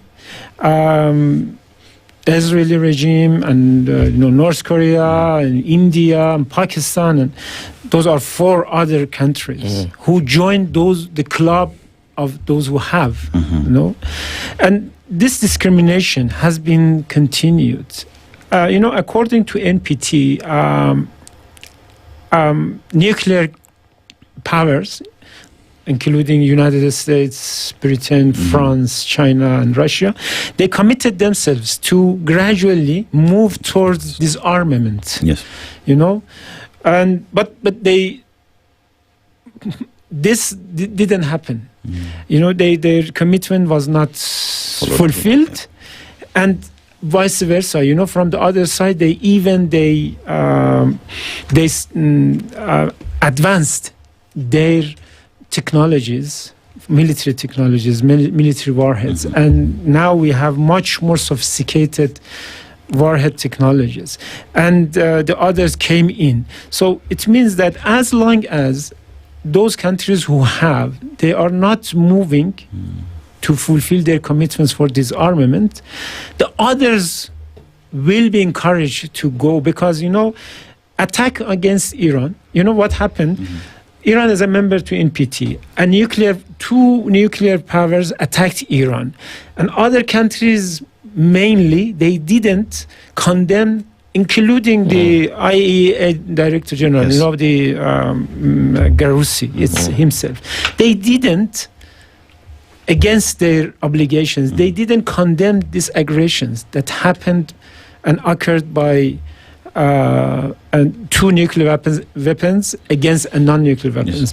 So this situation, if it's continued, then the others will rethink that, look, for defending myself, the only deterrence would be this, kind of to be an atomic country. Otherwise, I will be subject to, as Iran was attacked and hit it. Right. So these strategic calculations should be changed, and that's depending on how nuclear powers are going to do their obligations. But until that time, I assure you that each and every other country will rethink its strategic doctrine as how should I defend myself against foreign aggressions and those aggressions that are violating international law. Well, Ambassador, perhaps a quick one on a different trajectory, because peace building is a process as well. But you realize most countries are always getting war ready. The budgetary allocations that goes to defense in many countries, is exorbitant. Today, we have countries like the United Kingdom, the USA, having military bases at the peripherals in the name of protection. But the threat is sort of imaginary. At some point, they'll utilize that now to catalyze some war in terms of maybe coming to intervene, the way you're saying, fanning local conflict. Where does the international organizations come in and say, we need to review the establishment of even military camps and bases, because perhaps Iran would not have been attacked from a port, maybe in Saudi or Lebanon or some other close or nearby country. If some of these mechanisms were taken back, people are forced to plow back to defend their countries from the most domestic point instead of stretching out. Yeah, this is an important point. I myself personally, I do not believe that international organizations are capable to come in different regions, from Latin America, come to Africa, come to Asia, Middle East, and other regions to secure the stability and peace. Rather, we should think on another regional arrangements among the countries themselves. For example, in Persian Gulf or in East Africa or in many other regions. I think that foreign countries, they are not coming to serve your interests. They are here. They put and establish their military bases to serve their interests and use it as a base to attack others as it requires, as they used during attacks against Iran in Persian Gulf. So now even the countries in the Persian Gulf, all Arab countries in Iran and others, they are now realizing that it's time to come together and start a dialogue to establish their own regional, genuine kind of security arrangements and mechanisms, just to And in that case, if they come to such an arrangements and establishments, they do not anymore, they will not need any foreign country to bring its military forces or to put its military bases in the region. And the attacks against Iran and the war that happened, it demonstrates that the military bases, foreign military bases, are not a source of security for the hosting countries. But again, it's the function is vice versa. It's an anti-security cause for the national security of those hosting countries. Is that proposal in the peace deal? This is, it was long before, many years ago, Iran proposed a regional security agreement. But, other countries, they relied on the military bases, as you know.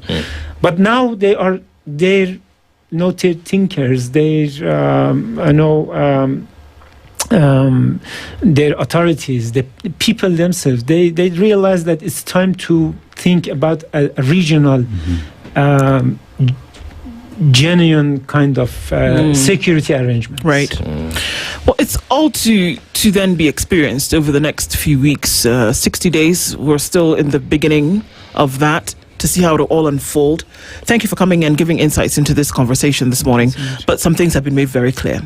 Balozi Ali Galimpur is the Iranian ambassador to Kenya, has joined us this morning. Thank you. Thank you so much for having me in your program. Asante sana. Good morning. 9 Good morning to you. Thank you. The latest news from around the world. 94.4 Spice FM.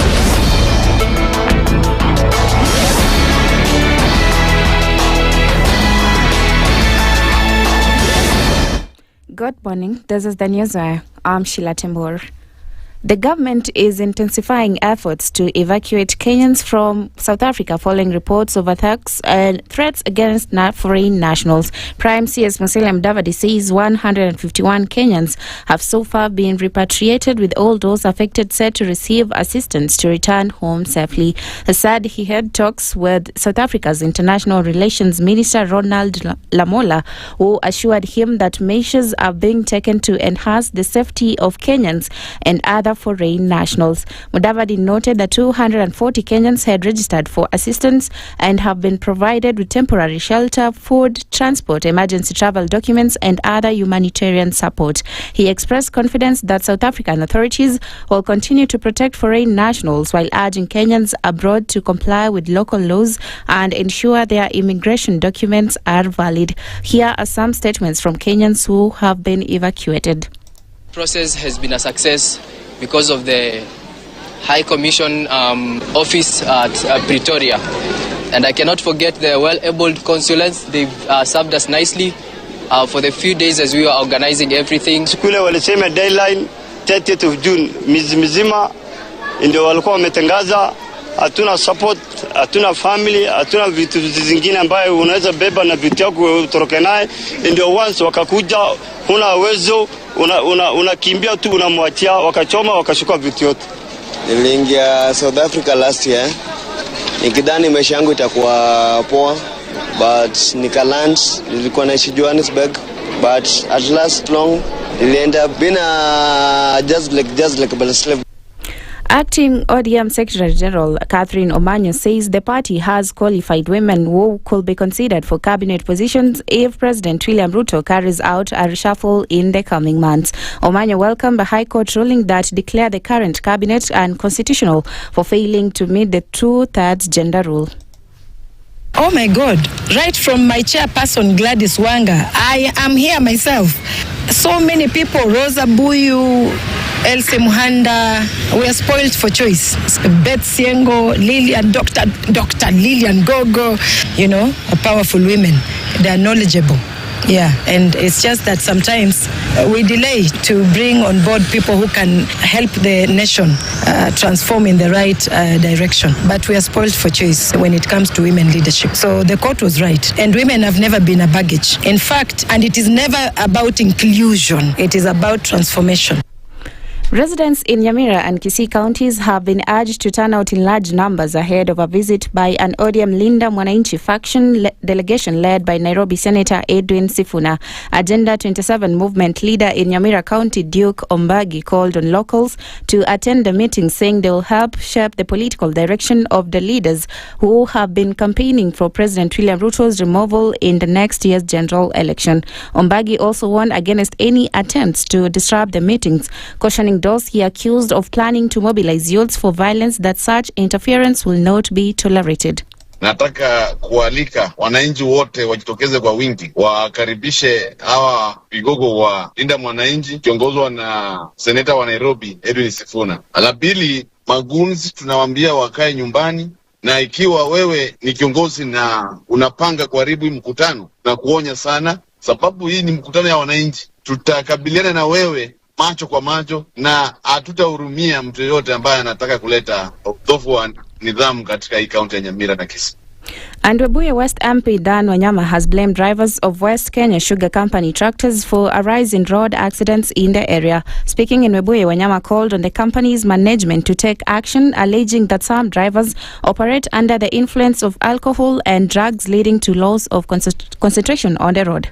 Kitu ambayo tena pia nataka kuambia rai, hawa mandereva ambao ameandika wanaendesha hizi matrakta, they are reckless. Wako wanafanya watoto wetu wa boda wanakufia kwa barabara, na nimegundua kwamba wengi wao they are driving under influence of some stuff, either amevuta bangi ama amekunywa chang'aa. I want to ask Rai to bring his drivers to order. And that's the news. I'm Sheila Tembor.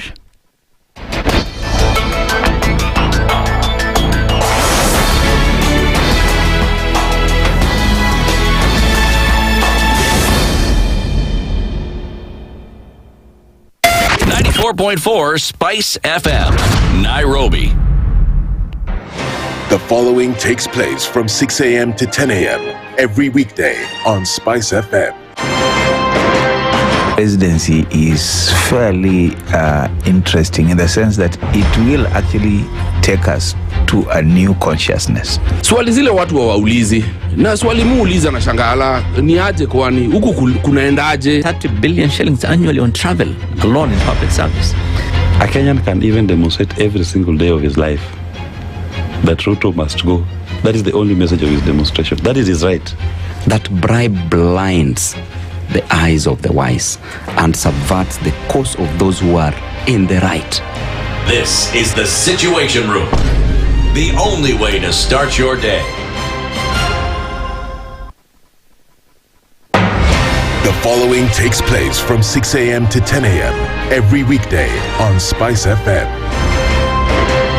If we just gloss over issues and hope that time heals, then we may find that in generations to come, we might be back at the same situation. And the whole thing is born of stolen elections. Spice. When it comes to the decisions you make, you must be independent. There's no way you can allow one institution to dictate to you how you're going to conduct your operations, how you're going to decide cases. It's a no.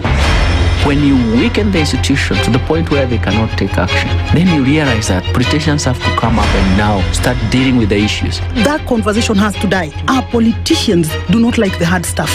We must insist on the path of doing things right, whether popular or unpopular. Money changes hands. That is a fact.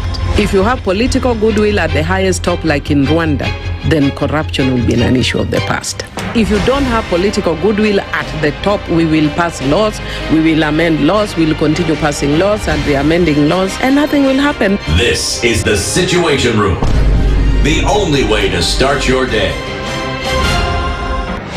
The following takes place from 6 a.m. to 10 a.m. every weekday on Spice FM. Every time he kept on saying he wants a vibrant opposition. How does it make sense that public money has been used already and then they dare to sell it back to you? Why are they not giving them for free? That's how broken we are. That's how broken we are. They're being sent home now for fees. They're going to fail to prepare.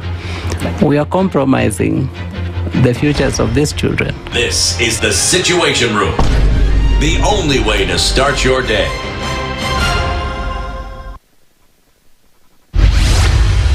mature, intelligent talk every morning. Spice up yourself. Mornings done right. 94.4 Spice FM, Nairobi.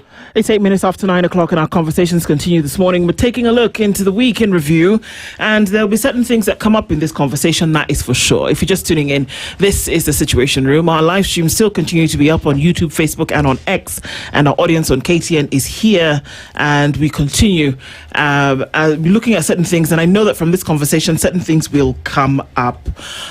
We will then take the week in focus. What are the things that happened? I mean, it looks like so long ago, but imagine it was just Monday. And when you ask yourself, okay, so all of this happened this week? Yes, it did. And to allow us have that, rather to enable that conversation this morning, Abok Elisha is a political analyst and a governance expert, and he's here with us this morning. Good morning, Abok. Morning. Karibu sana. Yes. Thank you for being here today. We'll be joined in a short while by Anthony Karumba this time. Hopefully all good. He's president of the One Tribe, One Nation Gen Z movement. So he'll join us in a short while as well. So the week in review is what we're looking into. But before that, let's start the conversation. We'll do that with today's proverb. Dennis will share. Yes, so proverb today comes from Lesotho, the water tower of South Africa, the highest country in terms of elevation in the world, standing at over 1,000 meters above sea level. And the proverb that we get is a person's character is their treasure. A person's character is their treasure. How would you interpret it? To my understanding, when you're saying that the person's character is a treasure, it means the way you are behaving in the society matters a lot to the nation, or to even to your family, to anybody associating himself or herself with you. Yes. Okay. Well said indeed. Give us an overview of what the week looked like from your perspective. When we woke up Monday morning and then started off the week, we weren't really sure where we would come by the end of it. But just let's hear from you what you thought it looked like, whether it was from a political or a social justice scale. To my understanding, the week has been good from Monday to today, but the unfortunate thing is that there is a youth that lost his life, which is unfortunate to us as the youths. So the rest, we can say that we can cope up with them. Yes. Okay, well, we're going to get into the details, but Anthony Karumba is here as well. Anthony, good morning. Good morning. It's good to see you. Good to see you too. Last time we were talking, we were not sure if you were going to be let out of your house. Sure. Last time, actually, it was terrible. But we thank God that we are here this morning. Karibu sana. Asante. And thanks for joining us. Thank you. As we get into this conversation this morning, just, about giving us his rendition of what he felt the week looked like. There are a number of things that have happened this week. And yes, unfortunately, a young person was killed in circumstances which are still unclear to folks. And also, the politics has taken a different, turn with all of these things. So coming off of a week after the commemoration of the Gen Z protests of 2024, and looking into a space where one hopes that things can look a little bit better. What is your thought about the trajectory in which things are going now? Well, first of all, let me begin by thanking you very much because of this wonderful opportunity. Secondly, I must first of all thank you in person together with Dennis because and your Evelyn, the director of the show, because of how you intervened in my case last week, and coming out to what is happening. Actually, it's very much traumatizing to see we are losing young people. For us, we are losing votes. When we see a young soul losing life, that is a vote that you have lost. And it's quite worrying because looking at the circumstance under which, like for instance, this case that we have of Cecil Odhiambo, this is Oma, yeah. It's something that we've been talking about again and again, about exploitation of the young people by some of the leaders, some of the politicians, because following into the details in terms of what happened is that these people were in a meeting whereby the guy, his role was specific to bring other fellow young people in the meeting. And then after the meeting, we had this altercation because of the agreement of the money and all that, and then leading to the loss of such a young person.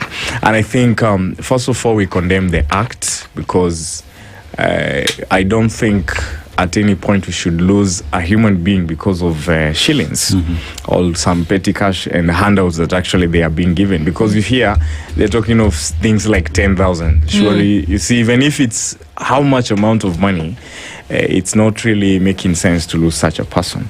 But again, also, it's a lesson to all the young people that, of course, those people that you're following in the name of politicians so that you can get handouts, definitely they don't love you. All they need is a value that you have, or else a service, maybe for PR purposes. Like in such, they needed to have numbers, and the gentleman was used. Then after that, it's like a beautiful girl who is actually somebody looking at her, and then once you achieve whatever you want, you have left. And as young people, we are a generation that is capable, a generation that is a bombshell, and therefore limiting or reducing ourselves to the level of being used as people of handouts, it's actually taking us to a very, very low stupid. Then also, secondly, I must admit that we as the Gen Zs, first of all, I congratulate ourselves all over the country because of not showing up in demonstrations of 25th, as we agreed.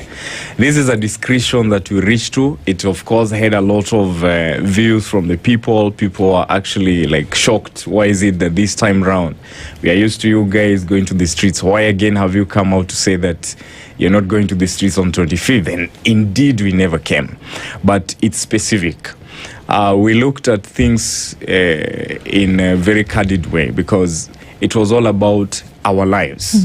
And you see, this is very, very critical because every time we have been in the streets, right from 2024, 2025, Sabasaba, and all other protests that have actually happened in the Republic of Kenya, we have scenarios whereby it's a must you lose a life. And for us as Gen Zs, when you lose a life, you're losing a vote, you're losing a dream, you're losing a very, very, a promising future.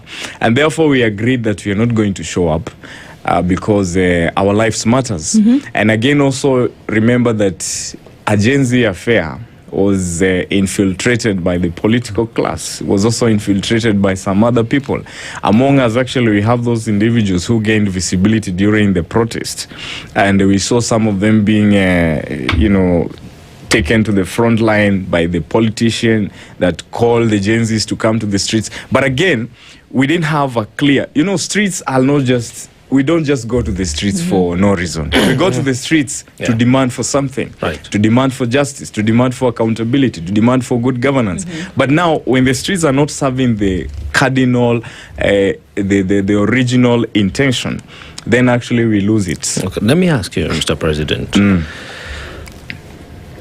I agree. The uprising in 2024 had its own merits and demerits because we lost life. But it gave birth to a new nation, an awakening that now as a country, we can actually command the direction this nation takes.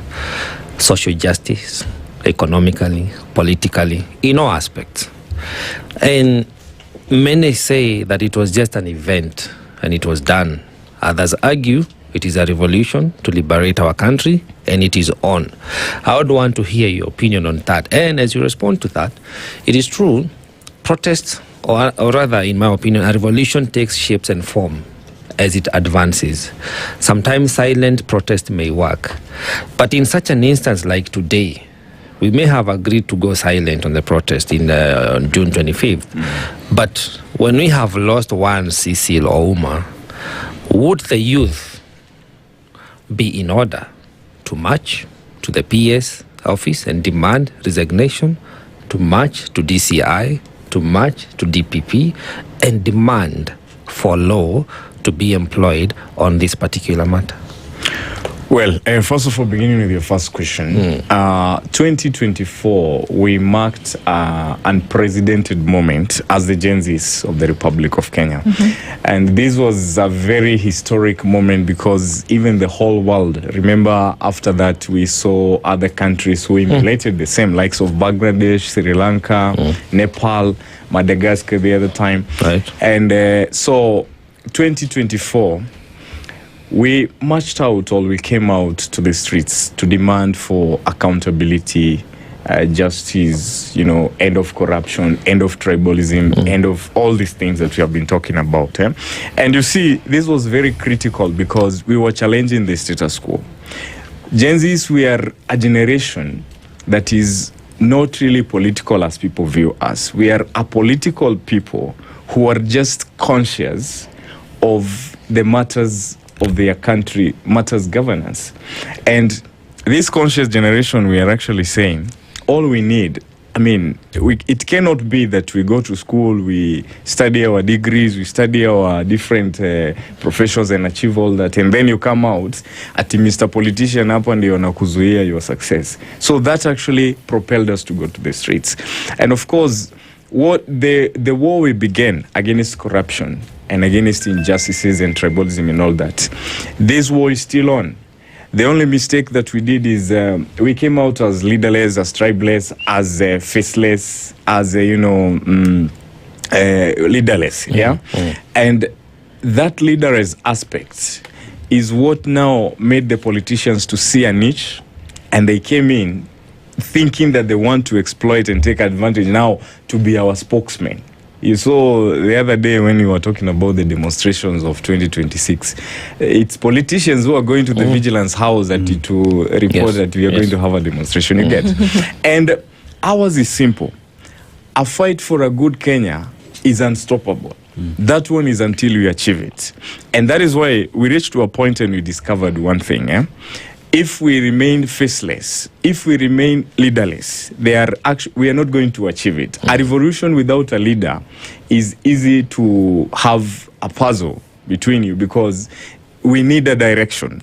We need at least somebody to cheer up. We need at least somebody to remind us this is what we agreed, this is what we are going to go to this direction. You get my point?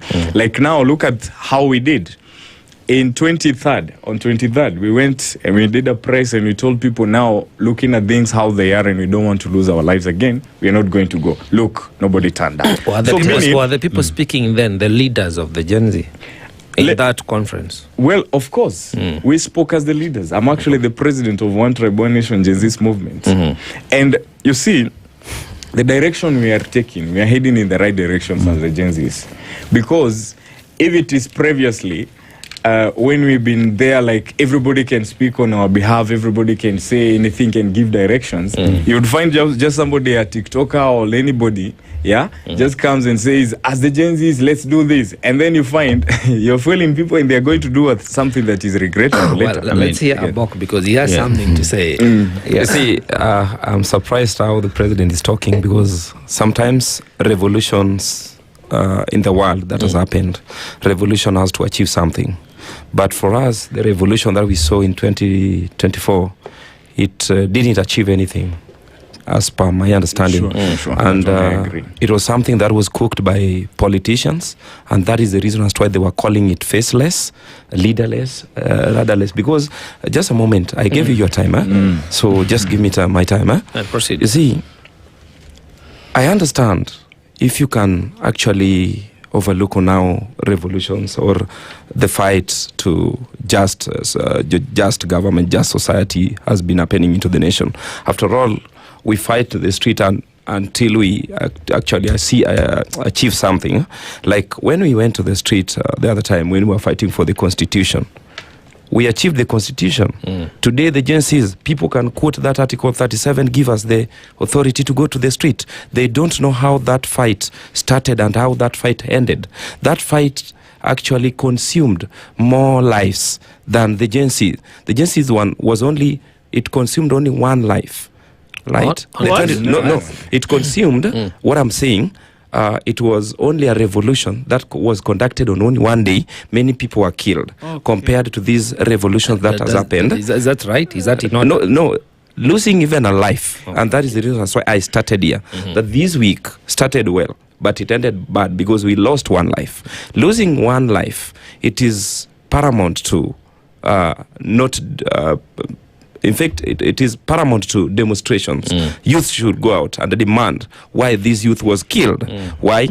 And we need also to allow the independent bodies to do their investigation, to know, because me and the president or any other in this house, we cannot ascertain and we cannot substantiate what happened inside the vehicle where Cecil Ouma was. So we need to allow the authorities to actually conduct the investigations. So I wanted to tell the president, we need to have, if, for instance, we want to fight for something, we need to have the objectives, and we need also to set the timeline. When we are starting it, how are we going to end it? And how are we going to achieve what we want?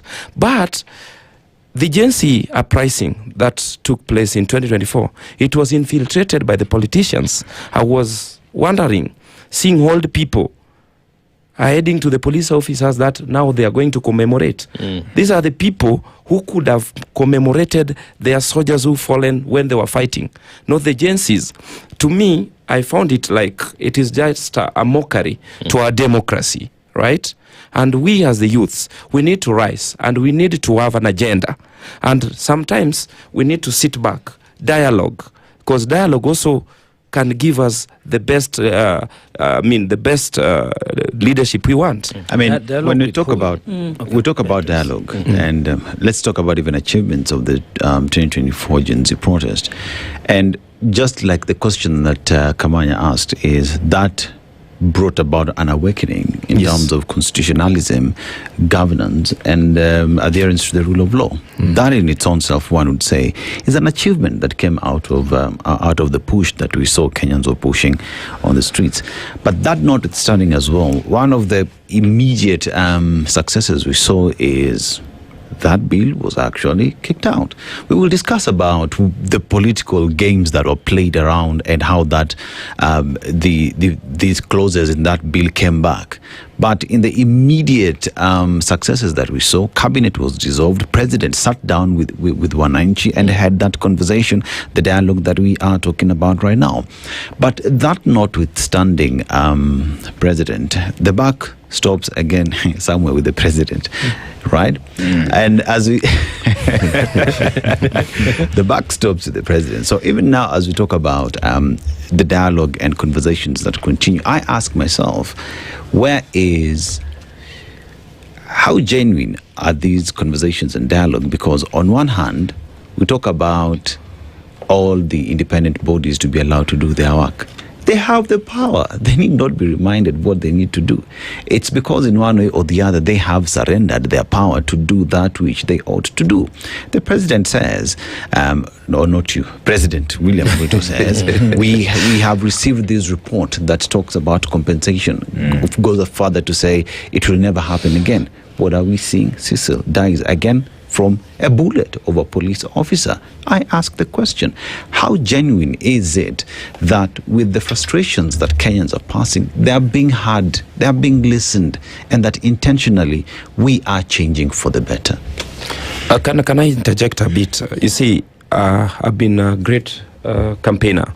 I'm telling our youths, we need to deviate from this politics of tokenism, because the politics of tokenism is actually making our youths to lose their life. Because when you see or when you hear what people are talking about, what Cecil was fighting for, it was about the 10K. He was given 10K, which we cannot even substantiate whether it is true. We need to sit down as youths. We need to have a candid and an honest conversation on how we want to go as youths. How do you want to go? Because everybody keeps saying, let's have a conversation, let's get... How do people actually want to go? Let me tell you. We have a constitution. When you check at the chapter 6 of the constitution, it gives us the integrity and leadership. If we can adhere to this integrity and leadership, we can get good leaders into the office. Why? The moment today, President, you're going to vie, when you vie, people don't vet you because you have more money you give out, you dish out. So people will elect you because you're dishing more money out to them. So if we can deviate from this politics of tokenism and start using the chapter 6 of the Constitution. We vet, who is this guy? Where did you came from? What have you been doing? Why do you want to lead us? From there now we will be having a honest conversation. But what I'm telling you today here, and you will mark this, even if Jesus come today and we are not going to change our ways on how we are going to do our politics, we will still end up with bad leaders. Today, the way you have said in the finance bill of 2024, it was not the president. It was about the members of parliament, because this bill, if you can check the way this bill is prepared until the last moment, it passes through the members of parliament. These are the people who failed the nation, because they are the people who passed this bill. And the moment president called for a press and said, now we are going to recall the bill, they are the people who surrounded the president clapping. So going forward, in the next election, next year, we need to vet. We need to have the right leaders who can represent, who can legislate, and who can oversight. I reckon that even when you talk about the origin of the bill, the president, we know where the bill comes from. Yep. It comes from the ministers and cabinet, and the president chairs the cabinet. Before we deviate from there, there's a very, very cardinal point that I have actually heard from you. You see, I come from a medical background. Okay. And in the medical background, there is one thing, a principle that works very well. And that is why doctors say it's either you're getting to the patient to save the patient and you qualify. Like, the principle is simple, no guesswork. It's either you know or you don't know. And you see, as young people, that is where we have had a problem, because I always tell people, if you're not part of the solution to a problem, then you're part of the problem. Look, we've been talking about, everybody goes around saying, we need to, we need to, we need to. When are we going to do it? That is why I have told people, as young people, Gen Zs, number one, if we wait for somebody to come and do that thing that we're always talking about, it will never happen. And because we are the vision bearer for a better Kenya, we are the ones to do it. And it must begin from somewhere. You see, when I came actually first and began a One Tribe, One Nation Gen Z movement, people called me Moses.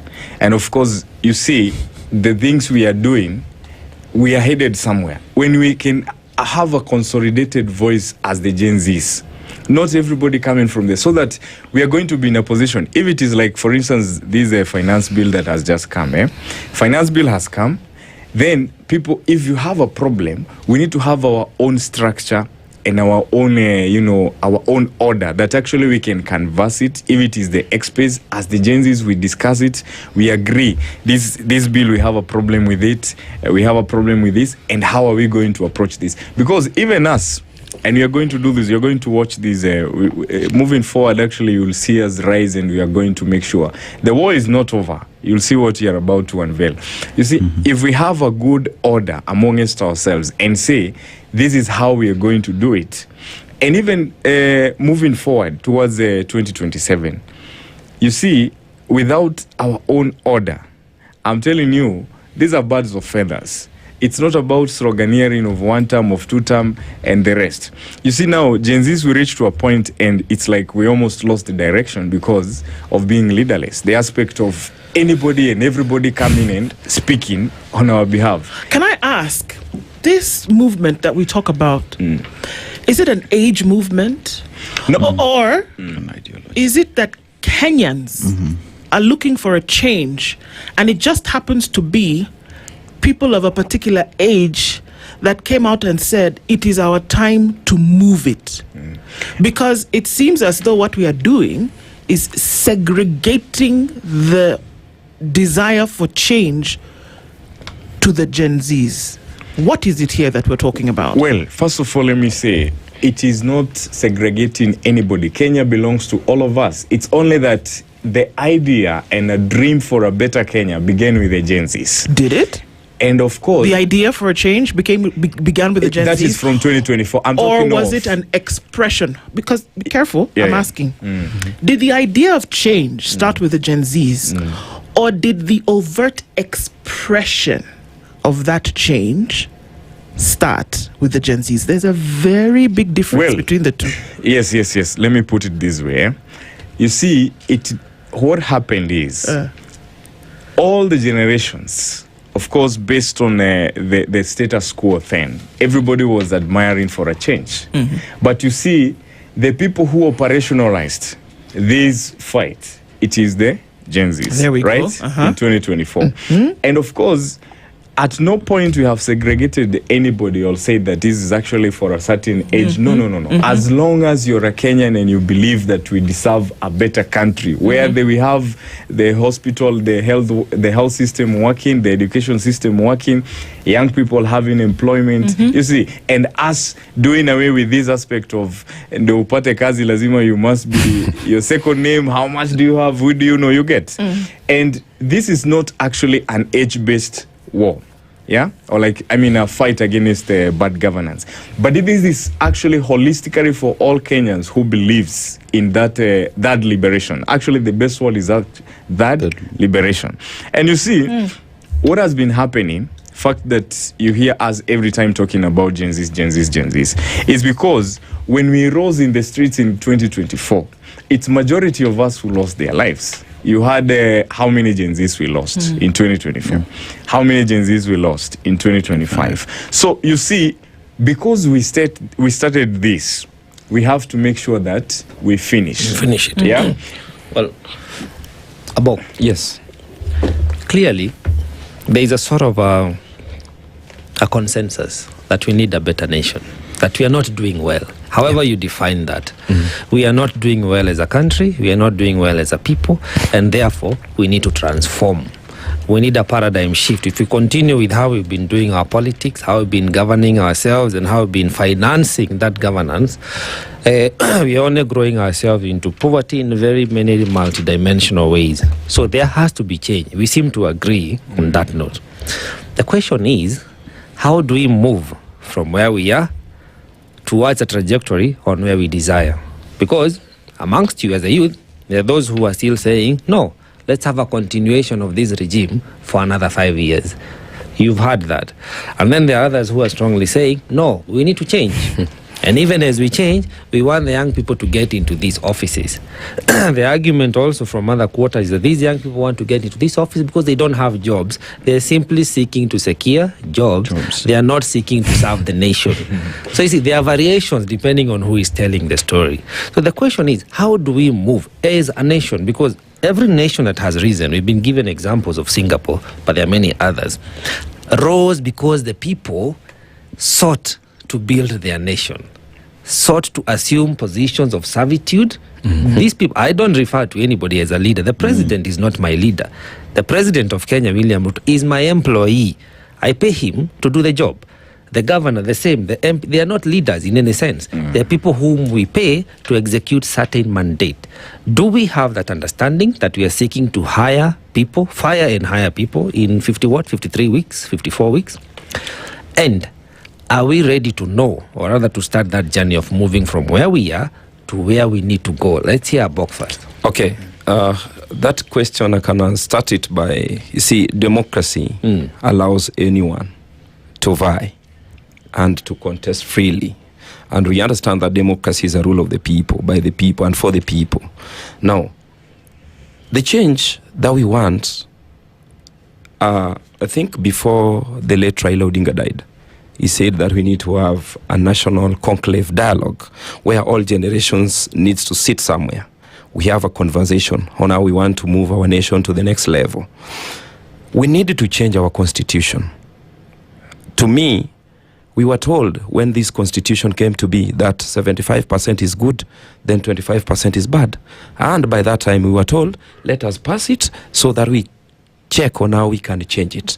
For us to move forward, we need to start a conversation on how we can amend or review our constitution.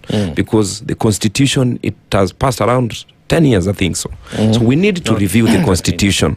And this constitution, it should now allow youths to participate in it. We needed to bring the memorandums, the policies that we wanted to address. So from where you stand, yes, what we are having is a constitutional crisis. If we amend the constitution, we may realize some of the ideas. Why am I saying this?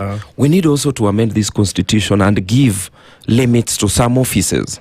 so that youths can be employed, right? Because that is the reason I was telling you, revolution has to achieve its purpose. Our agencies went to the street only to fight for the bad finance bill. They were not having a purpose to give a serious change to our nation, right? Because if you can see from the independence, people are fighting. Rejecting a bad thing is offering a good thing. I'm just coming to that place. Right. You see, since independence, for us to attain our independence as a nation, there was a fight for a change. After there was also a fight to change the repeal of Section 2A. They made it clear that this is what we want. We wanted multipartism, right? Today, if you're telling me that we need not to sing William Ruto need not to get to power, and now who is the alternative? Because the alternative is worse than William Samoei Ruto. And who is that worse alternative that you're referring to? I don't want to mention names, and I'm allowed to mention the name of the president because he's the only person people will always say, you are doing this, you are doing this. To me, William Ruto is not the problem of this nation. The problem of this nation is us, the youths. If we can define ourselves, if we can reorganize ourselves, and we know what we want to achieve, then we are going to get a better Kenya. But from what I'm seeing, I'm telling you, even if these Gen Zs be given the presidency, in fact, we are going to have a messed nation. I have a question. Let's hear the I have a question. As you respond to that, you know, we will cheapen the movement that happened in 2024 if we just look at it as the overall goal being to reject finance bill. Because beyond that, the Gen Zs told the president, we want you to get rid of the entire cabinet. Why? Because they are not delivering. End corruption. Adhere to the rule of law. Governance is important to us. All those were requirements that were being pushed by the Gen Z movement. As much as we would say that finance bill was, but read beyond what was loud, and you will see, because even when the president sat down with the Gen Zs, it was far beyond the finance bill of 2024. That says that if any leader, any technocrat, any policymaker there would only need to sit down and listen to what was being communicated and change for the better. Whilst we agree our constitution has the problem, but the software that we do have, that is our constitution, has given us how exactly to move. It is the very same constitution that has set term limits, age limits on individuals who are serving in public service. If it is the very same government that is appointing people who are over age, who should not serve because of their age, then let's talk about these job opportunities and how the current government is going against the very cardinal rule that is in the constitution. So I think the push for change cannot be reduced to we did not achieve anything. It needs to go beyond what was being said and to just give Kenyans an opportunity to be led right. Correct me if I'm wrong. Yeah, of course, I support that. First of all, I want to challenge my brother here. When you say that if Gen Z joins or takes power in Kenya, we'll have a crisis. No, I think the word you used was mess. We'll have a mess. I think that's very wrong, not unless you don't understand and you have not been living in Kenya. Because you see, everybody who lives in Kenya, even the whole world, has actually admitted that the Gen Zs have something to offer. Right from 2024, as Dennis has said. You see, were it not for that bold move, that finance bill would have been passed, which of course was coming to belabor the Kenyans' lives. Look at this. We agree where the problem comes or came in is because, as I said before, that we lacked order. Like now, for instance, when the president came to X-Space, people were so emotional. You could hear them call him even names and all that. So the biggest problem we have had is because of lack of order and structure and a good strategy. And I think those are the things and loopholes that you're trying to fill moving forward. And I want to tell you, if Kenya will have the Gen Zs in leadership, I'm telling you, our problems will be halfway sorted, because there's nothing good like when you have the vision bearers being on the table. Because the vision we have for this country is that we are saying Kenya is not a poor country. Kenya is, in fact, it's not supposed to be among the third world countries. Kenya is very rich. If you go to places like, when you go to agriculture, we do so well. When you go to business, when you go to creativity, actually talk about creativity. Imagine we are living in a nation where majority of the Gen Zs, in fact, they say, we don't need to be employed. I'm not studying to be employed. They are creating employment. They are making a lot of money. Meaning, all we need is just a good leadership that will actually make policies that allows and gives a good environment, if it is for the investors, if it is for the agriculture, if it is for the business people.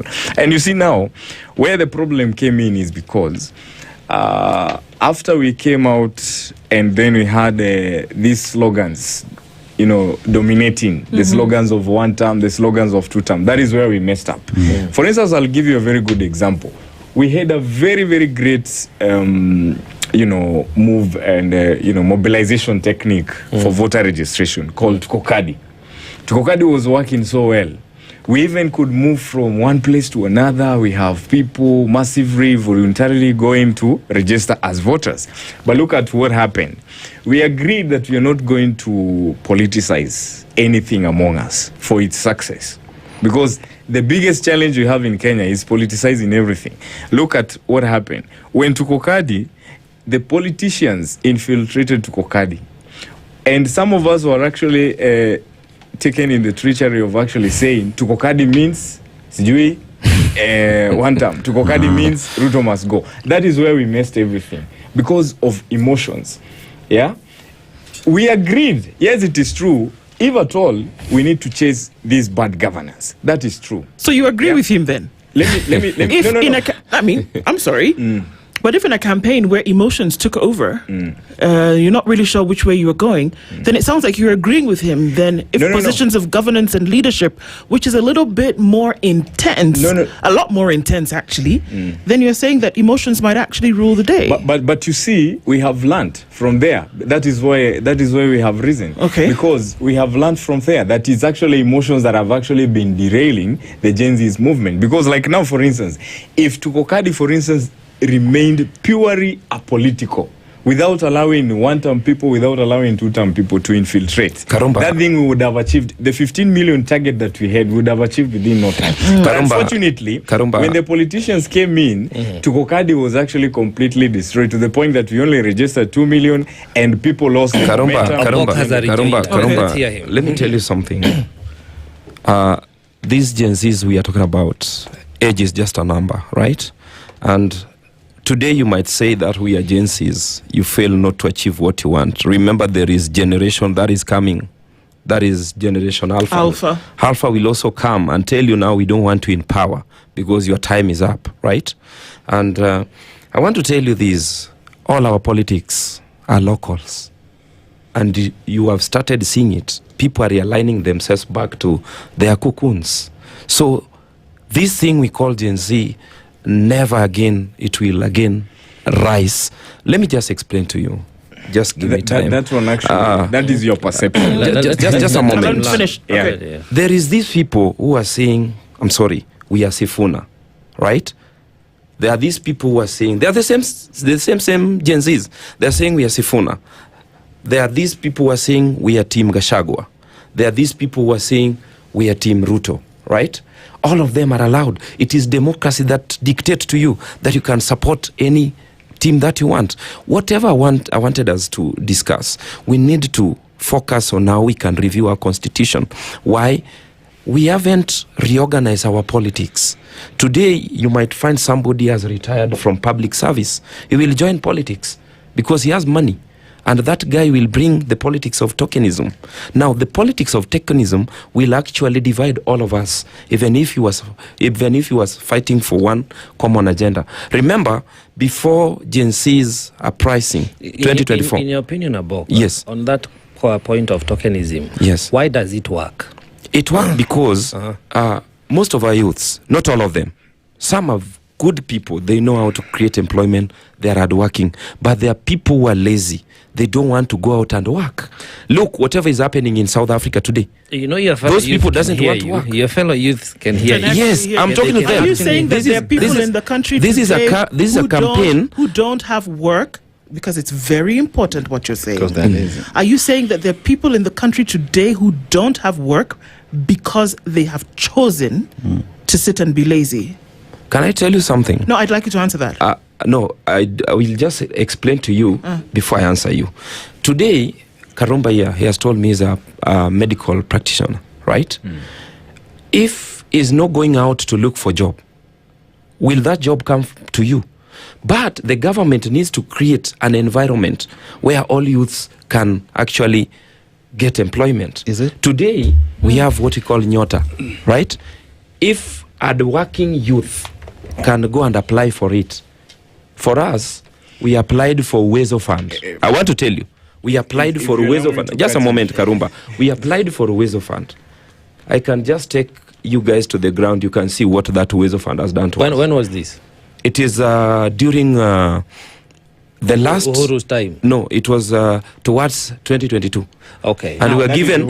Now, just a moment. I'd like my question to be answered. I'm still asking. Yes, if you're saying that young people who don't have work in this country don't have it because they're lazy. Not lazy. I have not said that. You used the word. I've just said you said lazy. Some. I've not quantified. I've not said all of them. That's why I said some. Few. They don't want. They want it to be brought on a silver platter. There is nothing. Even you wake up in the morning to come here for you to work, for you to be paid. I'm just saying the government need to provide a good environment for our youth to thrive in terms of employment, in terms of business.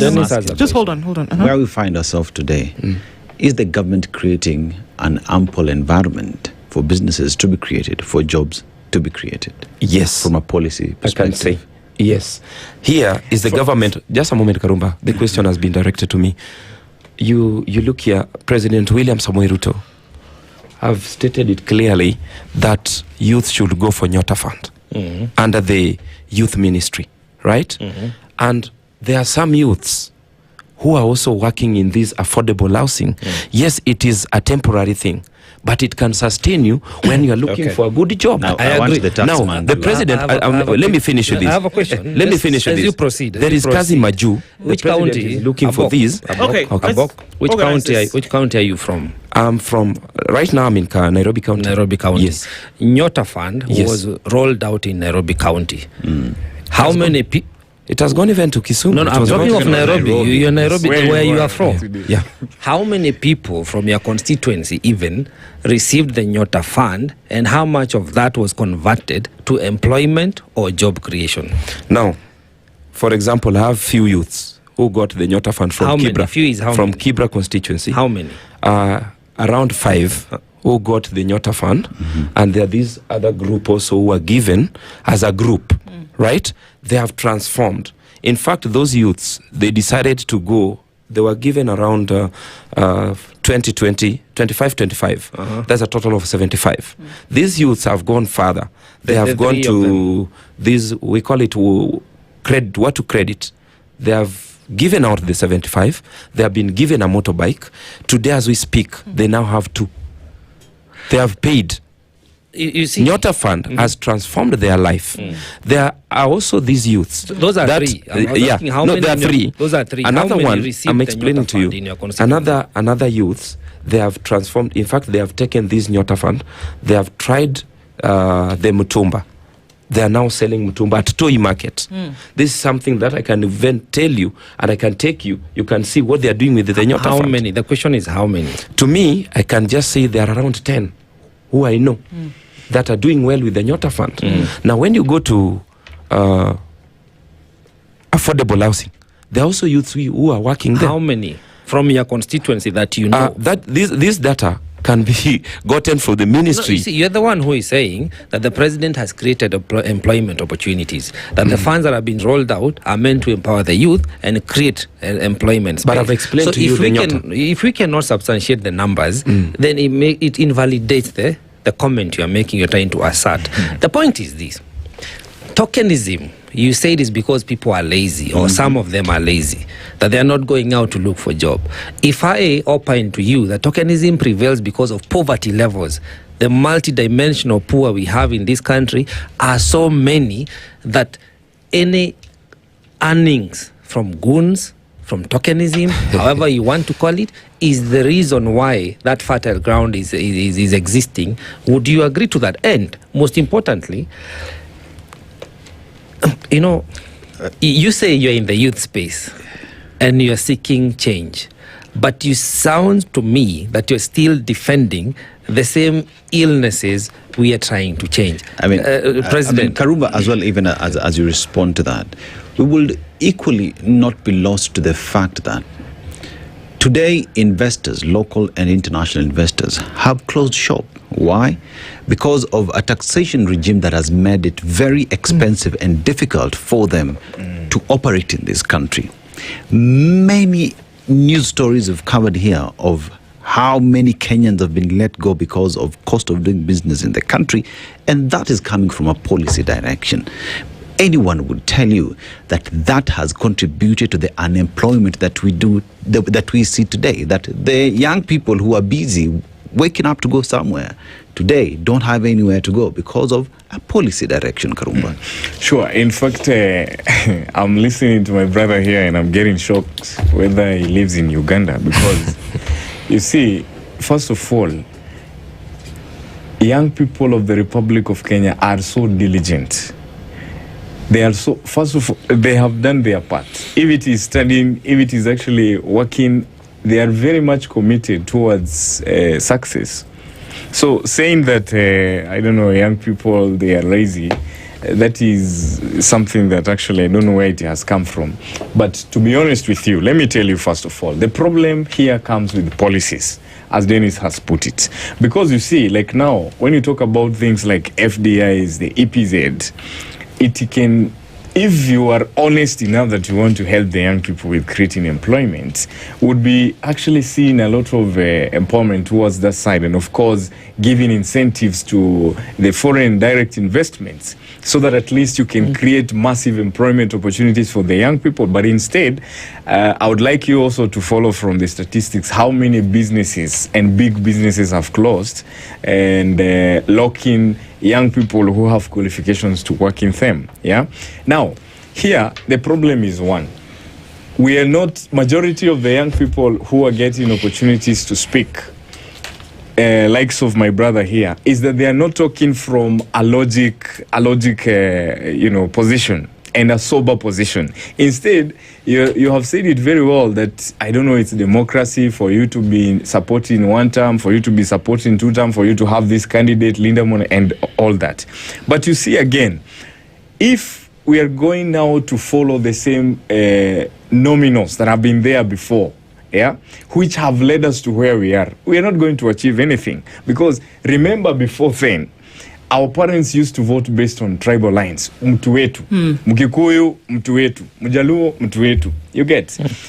When you talk about the slogans like the ones which have actually come, they are making even the work of these politicians very simple. Because I know, all I need is to come and have 1 million people here come and chant one term, come and chant two term, and the rest, they don't care what do I have for them. And you see, that is the kind of a narrative that we want to change as the young people. But you cannot change this when we are already taking sides and saying, me niko one term, me niko two term. Beyond this one term, what is there? Beyond this two term, what is there? And I actually began by telling you, we are going to unveil something that you're going to see ahead there, whereby it's about the policies. It's about the principles of good governance. It's about what you have, not about the personality cars that I come from your region. Because you see, like now, for instance, when you tell me that, two term is what is working or one term is what is working, and this is the reason why I should vote for them in 2027. For a young person seated there, have actually graduated from the university, right? They have done their part. Some of them actually were educated through loans and through all that. Yeah? You must admit, first of all, that Kenyans, they are going through a lot of things, a lot of problems. This person is looking up to the policies that you are making so that they can actually have their life defined ahead there. You get? So before you come to reason with the aspects of saying, huyu mtu wetu sijui nini, first of all, you need to be so logical and you need to be pragmatic again.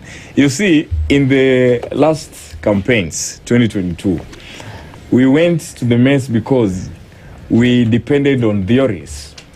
If today you come and tell me you're going to give us 5 million jobs, 10 million jobs, be practical. Tell me, at the current status quo, the way Kenya it is right now, where are you going to get these 4 million jobs from? So be pragmatic. Interrogate. And be practical, because if you want to ask a question, for example, can you buy a motorcycle for 75,000 shillings today? Sure. How much are you going to make on a daily basis that is going to allow you pay off that motorcycle in 6 months? And because some of these things have to, and buy another one and have paid up your loan. Some of these things in the current economy are just not practical, because we are talking about what we see happening on a daily basis. You are not paying 1,000 shillings on a trip on a motorcycle. What are people earning on a motorcycle? 50 shillings, 100 shillings, 300. You send. They now have been part of commerce, so they're doing deliveries. 400. How much are you earning? And then you're still buying fuel for this same thing at half the price of what you're being paid. So let's be practical about some things here. That it is not possible for it to happen in that nature. Number one. Number two, how many people are actually getting these loans to tip the scales to the place whereby we say the environment has changed so that youth have jobs? Yes. And this cuts across, actually, not just in the, the problem is one. When we talk about these things, there are people who tend to think we are only castigating the president and the government. No. This cuts across, even to the opposition. When you come and tell us that you are the best candidate, tell us you are the best candidate and you want to make this country better economically, practically. How? Look at this. The Kenyan economy right now, as we stand, it's in crisis. We are talking of an economy where we have a debt of 13 trillion. Yeah. Now, our revenue is actually 3.8 trillion. The budget is 4.82 trillion. We have a deficit of close to 1 trillion, right? So, meaning, by the time we are getting to 2027, the debt will have actually risen to almost 15 trillion, right? Now, I want to see this candidate moving forward that will come and convince me in an economy where we have a debt of 15 trillion Kenya shillings. I will do this to help the youth get job and to also improve the economy. Well, I'm not overtaxing, I'm not belaboring the Kenyans in paying taxes, and still I'm maintaining the economic stability of the country. All right. Our time has actually come to an end, but really quickly, in 10 seconds. I wanted to summarize these. I've said it, and I will reiterate it. Our problem as a nation is the Constitution. We need to revive this Constitution so that youths can be factored in. Number two, the people who are in opposition that are now telling us, the people who are in government, it is just the same animals changing their clothes and rebranding. Okay. For example, the former deputy president, he was in the government. Now he's in opposition. He's now telling us that is the saint that is going to save us, which is a lie. We need to start a serious conversation, not only on radio stations, not only on media, but we need to get it. We need to get action. Anthony Karumba and Abok Elisha, thank you for joining us this morning. A week in review, but obviously a lot of issues that still need to be looked into. Thank you for being with us this morning. Asante sana. Thank you for everybody who was with us in the Situation Room this week. Another week done, dusted. Let's see what next week has in store. Have a good weekend, and look forward to more listening here on Spice FM through the weekend. Good morning, 10 a.m. The latest news from around the world. 94.4 Spice FM.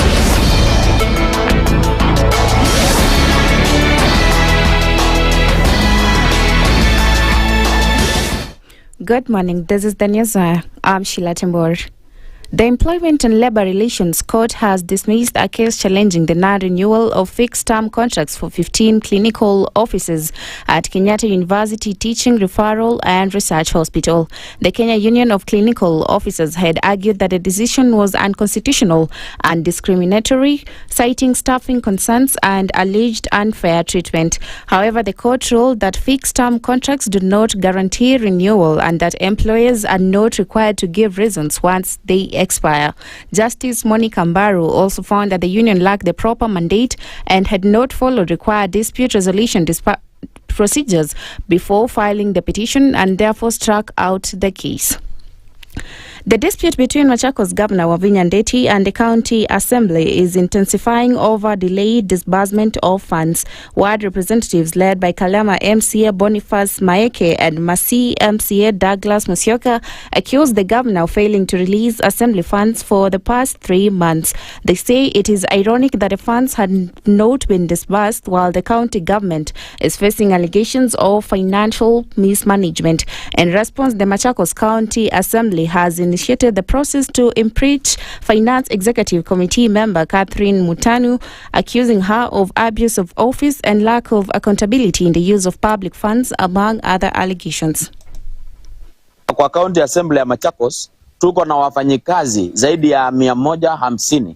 Ukienda katika ofisi zetu zenye ziko kwa ward level, kila mheshimiwa hapa ako na wafanyikazi 3 ambao wanafanya kazi katika ward office. Hao ni wafanyikazi wengine takriban 200. Na ukiongezanisha hawa na pamoja na waheshimiwa, hizo ni familia zaidi ya 300. Hawajapata mshahara miezi 3 yenye imeisha. Do you know what that it means? It means if a member had loans, we are going to accrue interest. What does that mean? It means if a member had KRA remittance, if a member had all those things. So personally, I'm confident with the committee and I believe they are going to give us justice. And a Gen Z women's movement within the UDA in Kakamega County known as Queens of UDA has launched a campaign to mobilize young people to join the party and register as voters ahead of the next general election. Speaking outside the UDA offices in Kakamega during the launch, the group's leader Karen Juma said the initiative aims to increase youth voter registration to boost their participation and representation in leadership. Yeah, kuna project kwanza zilikuwa zimekwama kama hospitali. Nimeona saizi hospitali inaendelea. Nilienda hospitali nikaona hiyo project imeendelea. Kuna njia ya C41 ilikuwa imegwama. Sasa nimeona contractor wako kwa barabara. Yaani Kenya mheshimiwa Ruto aliongea. Naona Kenya aliongea. Inaendelea kufanywa and I'm a very very happy person.